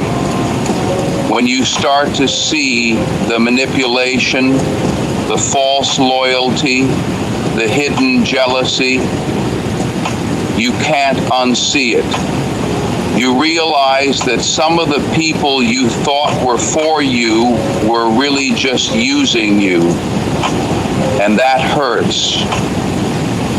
But what hurts even more is realizing that the more you stand in your truth, the lonelier the road becomes. But let me flip your perspective. That isolation is not a curse, it's preparation. God isn't removing people from your life to hurt you. He's making room for what's next. Sometimes he has to take you into a season of separation so you can hear his voice clearly, without the noise, without the distractions, without the opinions of those who never had your best interests at heart. Tax Act knows taxes can be confusing, so we've got experts, live human experts, to talk to if you get stuck. Or if you just, want to shoot the breeze about deductions and dependents and stuff. Tax Act. Let's get them over with. Every time I step away. No. But they deserve every dime of pressure. Let's go. Spiritually, I think, everyone has their own view of things, but there was a reason that Think about it. Greatness is often birthed in isolation. Look at any powerful, purpose-driven person, and you'll see a season where they had to walk alone. That's because destiny requires focus. Purpose demands clarity, and not everyone can walk with you when you're stepping into the next level of your life. So if you find yourself alone right now, if the phone's not ringing, if the invites have stopped, if the circle has grown smaller, don't you dare mistake that for weakness. That's a sign you're leveling up. It means you've outgrown environments that no longer serve your spirit. It means your vision has expanded beyond the small talk and surface level connections. Yes, it hurts when people pull away. Yes, it stings when the ones you thought would always be there suddenly go silent. But sometimes God allows isolation not to break you, but to build you. He's stripping away what's false so he can replace it with what's real. Because here's the truth. Not everyone is meant to go where you're going. Some people were only assigned to your life for a season, not for the full journey. And the ones who can't handle your growth, the ones who resent your clarity, they were never part of your destiny. So embrace the silence. Lean into the solitude. Use this time to strengthen your spirit, to deepen your connection with God, and to prepare for what's coming. Because when the season of isolation ends, and it will end, you'll emerge stronger, wiser, and more unstoppable than ever before. Your isolation is not a sign of weakness. It's a sign that you're being prepared for something greater. Let them walk away. Let them misunderstand you. Let them talk. But you stay focused, stay grounded, and stay faithful. Your next season is going to require the strength you're building right now. Stand firm in your conviction. Let me tell you something. When you walk in truth, when you carry a clear vision, there's one thing you have to learn early on. You must stand firm in your conviction. Because the moment you start to see through the lies, the moment you stop playing along with the games, the world around you will push back. People will try to shake you, test you, and pull you off your path. Not because you're wrong, but because your strength threatens their comfort. See, there's a certain boldness that comes with standing in your truth. It's not arrogance, it's confidence. It's the unshakable knowledge that you don't have to pretend, that you don't have to conform to be accepted. But what happens when you stop bending to fit into their mold? When you stop nodding along to things you don't believe in? That's when the attacks come. They'll say you've changed. They'll call you difficult. They'll whisper that you think you're better than them. But understand this, their problem isn't with you, it's with your conviction. It's with the fact that you now have a backbone they can't manipulate. It's with the fact that you refuse to follow the crowd blindly. It's with the fact that you stand rooted in what you know is right, even when it makes others uncomfortable. And let me be clear, conviction will cost you something. When you decide to stand firm, when you choose integrity over popularity, you will lose some people. Not because you did anything wrong, but because they can't control you anymore. Some folks only liked you when you were easy to sway, when you went along with their nonsense, when you kept quiet about the things you saw. The moment you start standing firm, over popularity. Oh, there go another pause for the pause, baby. Another pause. Oh my goodness. I guess he wasn't. Oh my goodness. This is. They'll whisper that you think you're better than them. But understand this. Their problem isn't with you. It's with your conviction. It's with the fact that you now have a backbone they can't manipulate. It's with the fact that you refuse to follow the crowd blindly. It's with the fact that you stand rooted in what you know is right, even when it makes others uncomfortable. That ain't my problem. And let me be clear, conviction will cost you something. When you decide to stand firm, when you choose integrity over popularity, you will lose some people. Not because you did anything wrong, but because they can't control you anymore. Some folks only liked you sway. When you went along with their nonsense, when you kept quiet about the things you. Yeah, see, this is when I be saying I can only play dumb. I can only play that game for so long. I can't play like I don't know what's going on. I can't play naive for too long. Cause that ain't the truth. See, I be trying to. People try to play naive just to see where this story is going, just to see how far they gonna go with this, you know. Do they have it? It's really, now that I'm thinking it through, it's really a test or a challenge to see if they have integrity or not.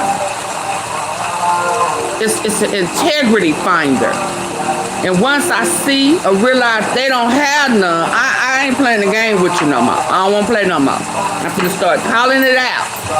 Yeah, I was trying to see how far you was going to go with it. With this bull. Yeah, I get it. Thank you, Lord, for clarity. Let's go. The moment you start standing firm, they'll call you difficult. They'll whisper that you think you're better than them. But understand this. What you whispering for? You lying. All that whispering and shit, you conniving. Yeah. You like the lie. Yeah, you like the lie. Problem isn't with you. It's with your conviction. It's with the fact that you now have a backbone they can't manipulate. It's with the fact that you refuse to follow the crowd blindly. It's with the fact that you stand rooted in what you know is right, even when it makes others uncomfortable. And let me be clear, conviction will cost you something. When you decide to stand firm, when you choose integrity over popularity, you will lose some people. Not because you did anything wrong, but because they can't control you anymore. Some folks only liked you when you were easy to sway, when you went along with their nonsense, when you kept quiet about the things you saw. The moment you start standing firm, they'll distance themselves. Not because of who you are, but because of who they can't force you to be. But here's what you need to remember. Your conviction is your power. It's what separates you from the crowd. It's what keeps you steady when the world tries to shake you. And most importantly, it's what aligns you with God's purpose for your life. Amen. Because let's be honest, you can't fulfill your destiny if you're constantly bending to please people. Instead of trying to please God.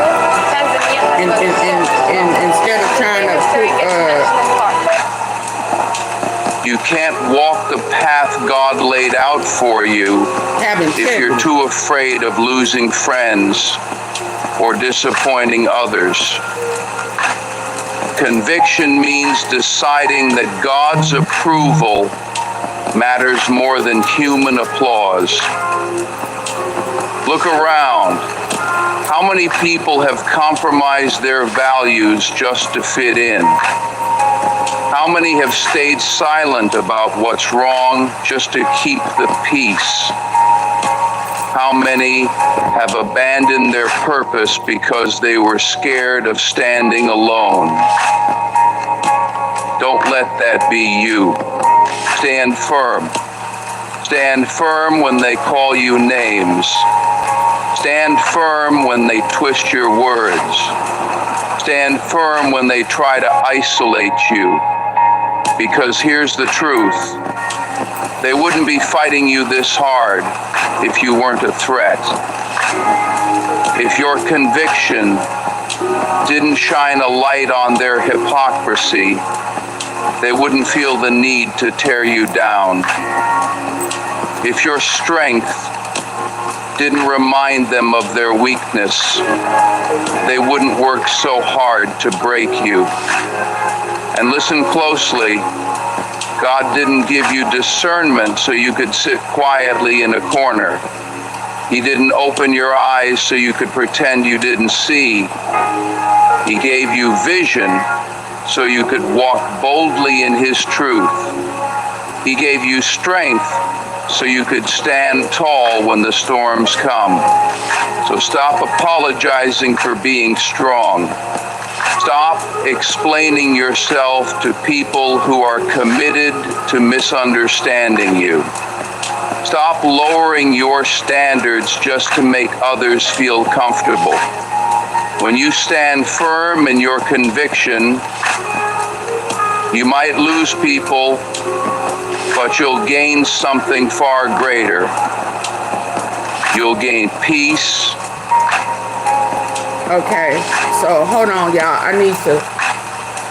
Okay, so listen. I'm not saying what for the message that I just got on February the 8th at 9:25 a.m. I said, sounds like a play/skit to me. If you're listening, on February the 8th, so this is about what I'm hearing that went on last night on YouTube. But I got a message back on February the 8th. And my response to that message on February the 8th says, sounds like a play/skit to me. Too busy to pay attention to it. LOL. So, whatever happened, whatever came out, I tried to tell you on February the 8th that it was a skit/a play. And that at that point, I was no longer entertaining it. Just for clarity. Just for clarity. Just for clarity. I will not show the name, but I will show my message on February the 8th. Sounds like a play/skit to me. Too busy to pay attention to it. So, with that being said, was I fooled about whatever done came out last night? Was I fooled? Wisdom told me some time ago. But let me back this up. Hey, Karina. End time, guys. Get ready. Okay, so I'm gonna keep playing because it looked like I probably got about another 15 more minutes, 20 minutes. But yeah, I've been knowing things didn't move right for me. So, but I'm gonna find out today what happened last night when I fell asleep. But let me carry on to my message. There we go. Others feel comfortable. When you stand firm in your conviction, you might lose people, but you'll gain something far greater. Thank you. You'll gain peace. You'll gain purpose. You'll gain God's favor. Because the people who leave when you stand firm were never meant to walk with you into your next season. They were only there for a chapter, not for the whole story. Let them go. And let me tell you this, conviction doesn't mean being rude or self-righteous. It doesn't mean standing on a pedestal and looking down on others. No, real conviction is quiet but unmovable. It's that steady confidence that says, I know who I am. I know what I stand for, and I refuse to compromise my values, no matter who walks away. So what if they talk about you? So what if they misunderstand you? So what if they call you names? Your job is not to convince them, your job is to stand.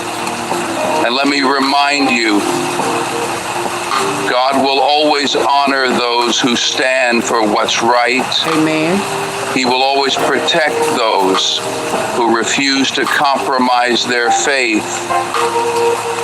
Yeah, see, this is why I be telling people, you know, when real people try to come and get a real solution to real issues, when you come to me, I'll tell you, it's not about you and that person. It's not about you and the people. It's between you and God. So you do right unto God. Do right unto who? Do right unto God. Not the person.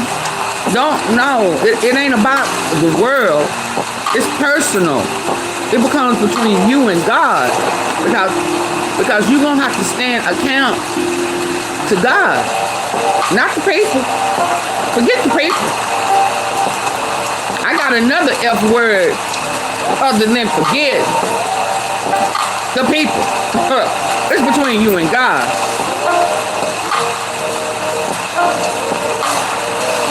Those challenges become personal because God is trying to get your attention. He's trying to see if you have integrity, if he can trust you. Yeah, it becomes an issue with you and God. And if you don't know God, the reason why some people go through as much as they're going through is because God is trying to get your attention.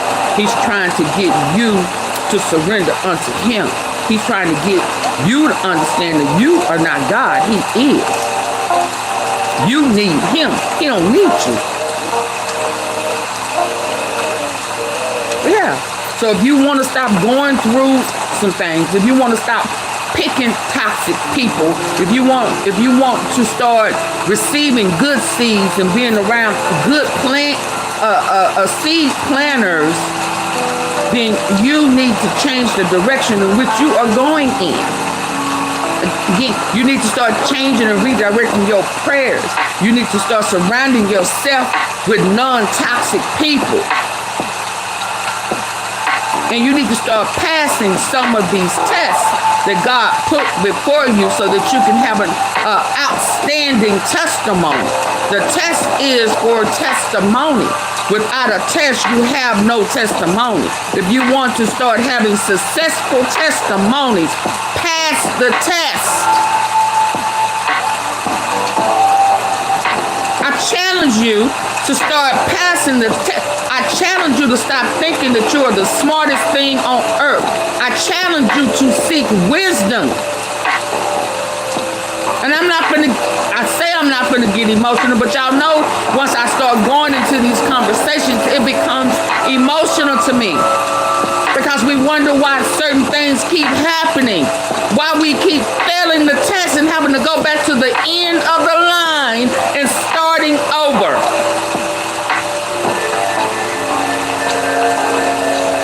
If you want a different outcome, start doing things different.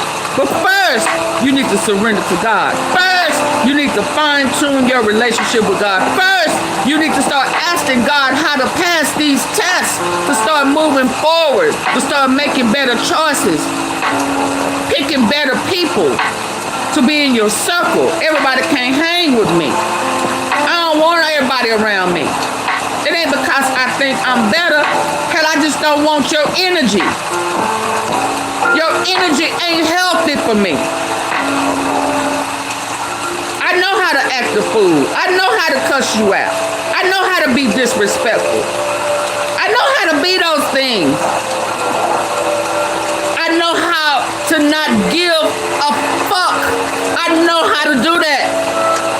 But if I don't want to do that, I have to remove myself from those type of people. They're toxic. They're not healthy. And we have to learn to start making healthy choices for ourselves. Period. It's a period after that. And I'm sorry, I just didn't mean to go there, but I had no choice. We keep failing the test because we choose to continue to entertain toxic people. No matter who walks away. So what if they talk about you? So what if they misunderstand you? So what if they call you names? Your job is not to convince them, your job is to stand. And let me remind you, God will always honor those who stand for what's right. He will always protect those who refuse to compromise their faith. He will always elevate those who remain loyal to his truth, even when it costs. God will always honor those who stand for what's right. He will always protect those who refuse to compromise their faith. He will always elevate those who remain loyal to his truth, even when it costs them everything. So if you feel alone right now, if standing firm has made your circle smaller, if your conviction has brought you isolation, hold your head high. That's not a sign you're losing. It's a sign you're winning. It means you've chosen to walk the narrow path. It means you've decided that your integrity is worth more than popularity. Because at the end of the day, people's opinions won't open doors for you. God will. Their applause won't bless you. God will. Their approval won't shape your destiny. God will. So stand firm. No matter how hard they push, no matter how loud they criticize, stand firm. Because your conviction is not a burden, it's a gift. It's a mark of your strength. And it's the very thing that will carry you into the life God has prepared for you. Let them talk, but you keep standing. You are not the problem. Their guilt is. Let me tell you something. When people hate you for seeing the truth, it's not because you're the problem. It's because your clarity reminds them of their guilt. Your presence, your awareness, your refusal to turn a blind eye, it all exposes the very thing they're trying to hide. Understand this.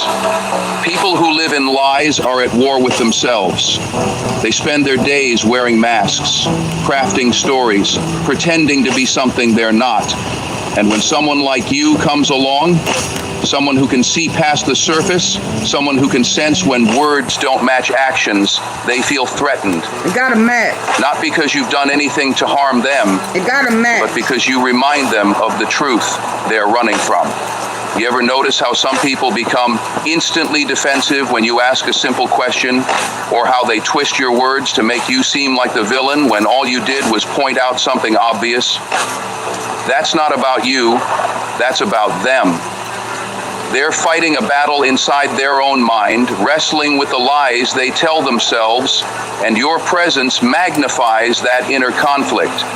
It's like holding up a mirror to someone who's been avoiding their reflection for years. Suddenly, they see the cracks. They see the fake smile. They see the damage they've tried to hide. And instead of fixing what's broken, they lash out at you for daring to show them the mirror. You didn't break them. Their guilt did. You see, guilt is a heavy weight. They mad at the wrong people.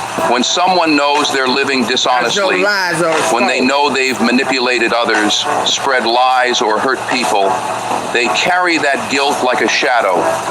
But instead of confronting it, they project it onto you. They label you as difficult because you refuse to be fooled. They call you dramatic because you speak up when something feels off. They say you think too much because you question what others blindly accept.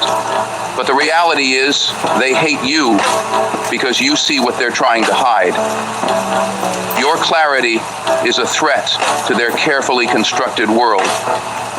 It's not that you're stirring up trouble.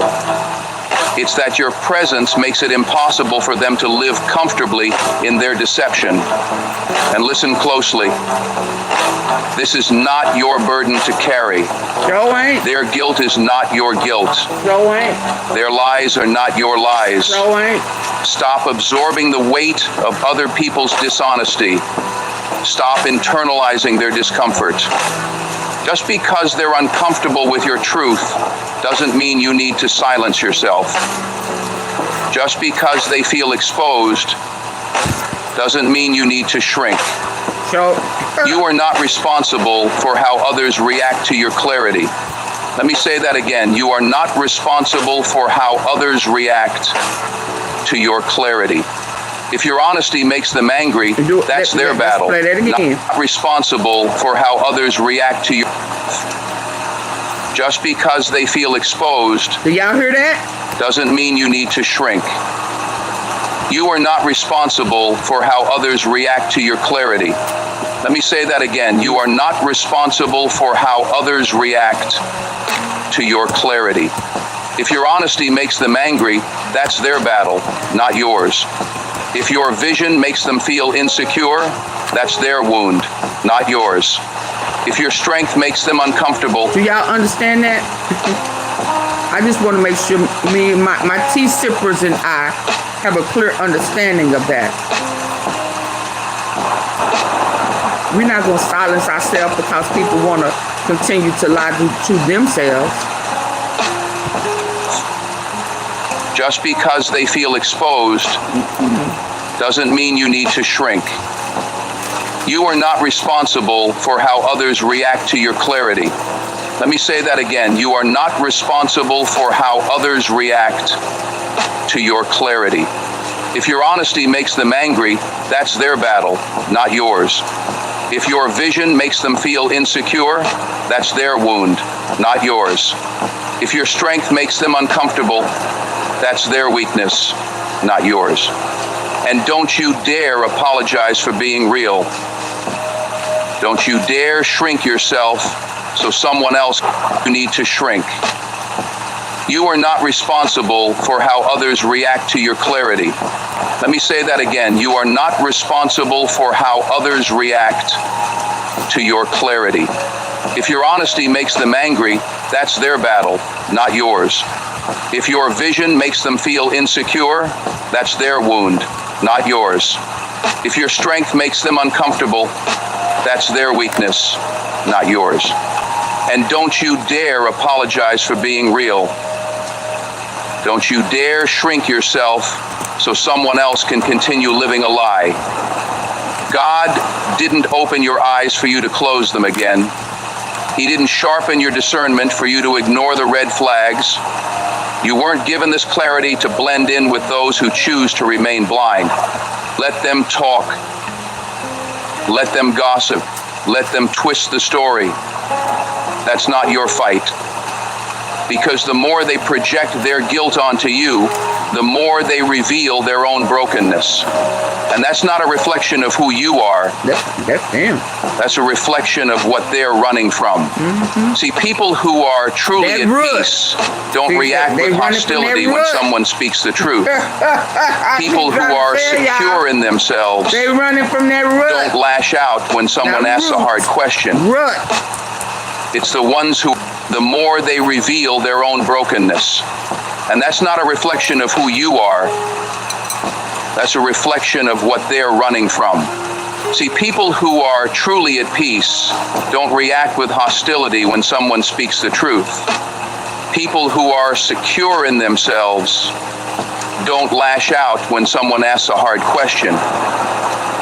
It's the ones who are guilty, the ones who are hiding, the ones who have built their lives on falsehoods. They're the ones who will despise you for seeing too much. So don't take their reactions personally. When they push you... So now you see too much. Your vision too good. It's your fault because you see too much.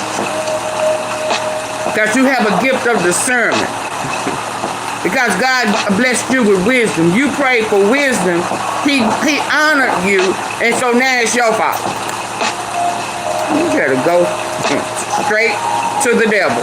Yeah, that's where you go. You take your ass to the devil. That's a reflection of what they're running from. See, people who are truly at peace don't react with hostility when someone speaks the truth. People who are secure in themselves don't lash out when someone asks a hard question. It's the ones who are guilty, the ones who are hiding, the ones who have built their lives on falsehoods. They're the ones who will despise you for seeing too much. So don't take their reactions personally. When they push you away, it's not because you did something wrong. It's because your presence is a reminder of everything they refuse to face. When they lie about you, it's not because you deserve it. It's because they can't stand the truth you represent. When they turn others against you, it's not because you're the villain. It's because they fear the power of your clarity. But hear me loud and clear. That's not your guilt to carry. You have a right to stand in your truth without feeling guilty for how it makes others feel. You have a right to walk in your purpose without constantly looking over your shoulder, worried about who's offended. And let me remind you of this. God will deal with their guilt. That's not your job. You don't have to fight to prove yourself. You don't have to argue with people committed to misunderstanding you. You don't have to explain yourself to those who have already decided to twist your words. Your job is to keep walking in the light. Because while they're busy projecting their guilt onto you, God is preparing a table for you. While they're plotting against you, God is paving a way for you. While they're whispering lies, God is speaking promises over your life. So let them battle their own guilt. That's not your fight. Your fight is to stay true to yourself, to stand firm in what you know is right, and to keep your eyes fixed on the path God has laid out for you. You are not the problem, their guilt is. So walk boldly, speak clearly, and live unapologetically in the truth God has placed in your heart. Because at the end of the day, their guilt will never outweigh your purpose. Is that it? Ignore the drama and let the truth reveal itself. Let me tell you something. When you're walking in purpose, when you're elevating, when you're focused on your destiny, drama will come knocking. Not because you invited it, but because some people can't stand to see you rise. They will twist your words, question your integrity, and try to pull you into their chaos. But hear me clearly. You don't have to fight every battle, and you don't have to clear up every lie. The truth is like a lion. You don't need to defend it. You just set it free, and it will defend itself. So stop chasing explanations. Stop getting caught up in the noise. The truth has its own way of revealing itself. And when it does, it speaks louder than anything you could ever say. So the question is, will you let their drama distract you, or will you stand firm, let time work in your favor, and watch the truth do what it does best? Drama is a distraction, not a destination. Let's be real. Wait a minute, drama what happened? Did it go into something else? They hate you because you see the truth. Did it end? Let me tell you, it's not your job. You don't have to fight to prove yourself. You don't have to argue with people committed to misunderstanding you. You don't have to explain yourself to those who have already decided to twist your words. Your job is to keep walking in the light. Because while they're busy projecting their guilt onto you, God is preparing a table for you. While they're plotting against you, God is paving a way for you. While they're whispering lies, God is speaking promises over your life. So let them battle their own guilt. That's not your fight. Your fight is to stay true to yourself, to stand firm in what you know is right, and to keep your eyes fixed on the path God has laid out for you. You are not the problem, their guilt is.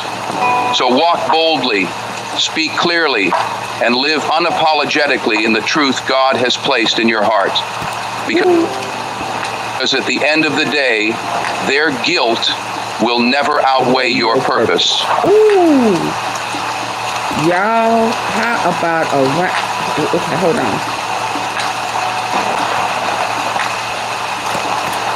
Before we go, because it ended on me and went on to something else. But before we go, how about a round of applause for the truth? How about a round of applause for God honoring the truth? How about a round of applause for God rewarding us, protecting us, around us being submissive to the truth, desiring the truth? Yeah. How about a round of applause for asking God to put truth in us?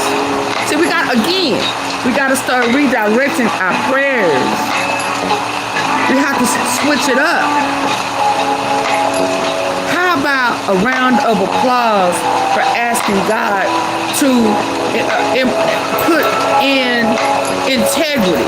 If I'm lacking with integrity, Lord God, please bless me with it. Wherever I'm deficient in this thing, Lord, fill me up till I won't no more. Fill my cup, Lord. Ain't that the song?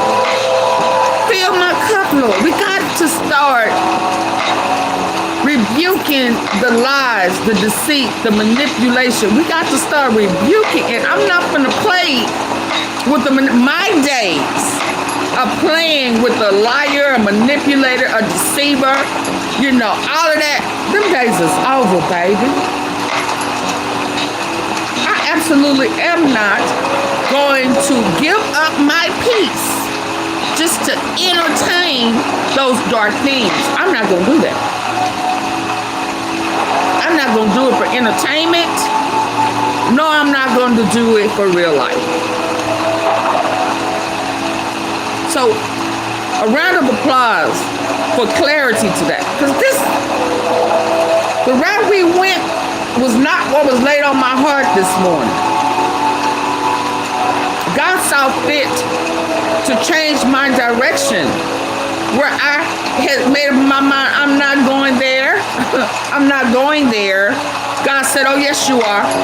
And then he started spinning the wheel. He started spinning the wheel and putting things in place for his message to come out through me. So don't be mad at me. Be mad at God. Because I was going to know y'all asses tonight. I'm going to tell you that. Because just as I read off a message back in February the 8th, even long before February the 8th, I knew some things was not true. I knew God wasn't in it. Okay? I knew that there was a lot of deceit. So I wasn't going to entertain it. So thank God for saying, I got this will. I got it. This is the way we going to go. So Lord, I thank you. Start changing our prayers, y'all. We got to start asking God to remove the darkness so that light may shine through us. We got to remove the deceit. We know we crooked. We know we deceitful. Who we fooling? He said, to thy own self be true. So Lord God, I need for you to remove it. I ain't clean enough to remove the deceit. But I know if you remove it, it can be done.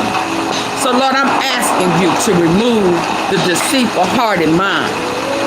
Give me integrity.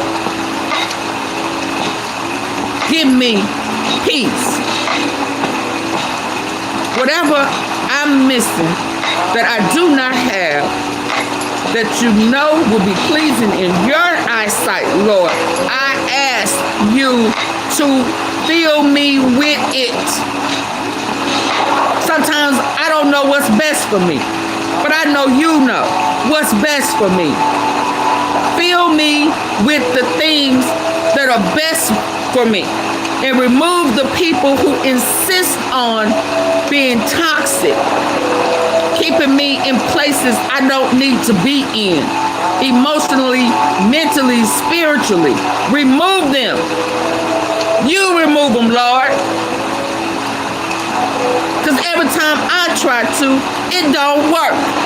So I am asking you to intercede, and you remove them. You know who needs to go, and you know who needs to stay. Lord, I am surrendering this toxicity to you.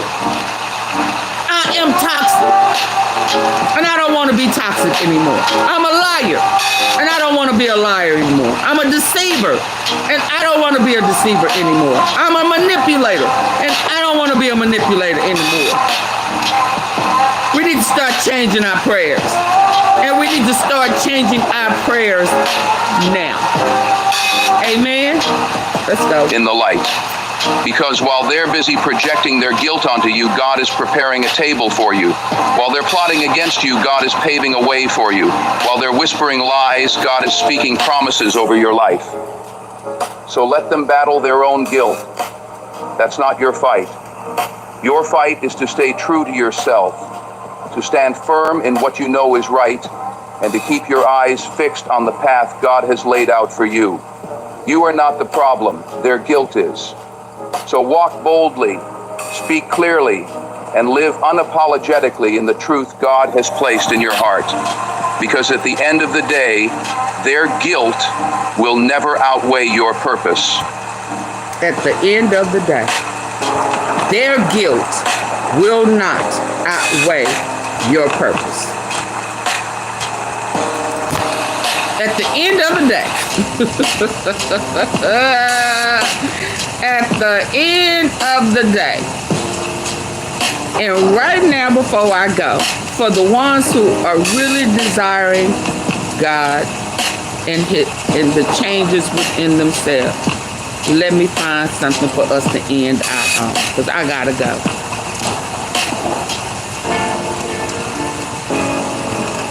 Oh, I don't remember what this one was.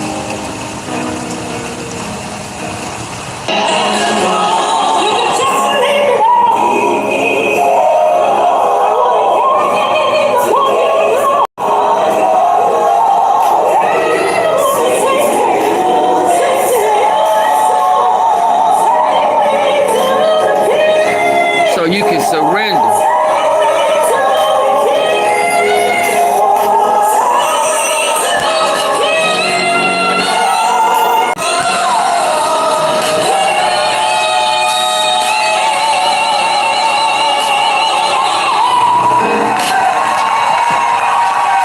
feels I'm tired. Yes. Shout out to Tamala Man. Yes. We get ready to go. Can you just lift your hands with me and sing this with me? Surrender all.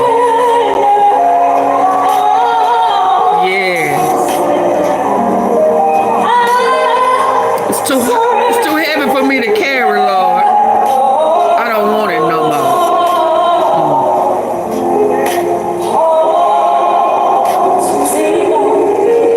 Yes.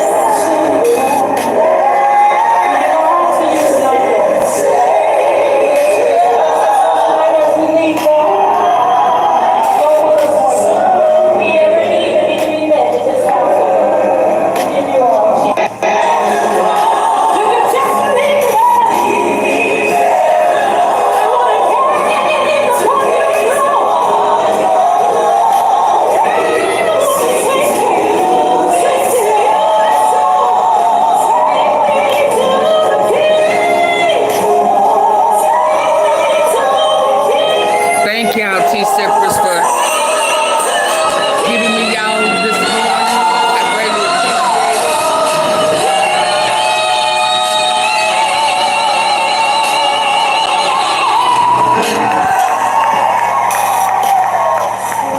it. I love my T-Cypress.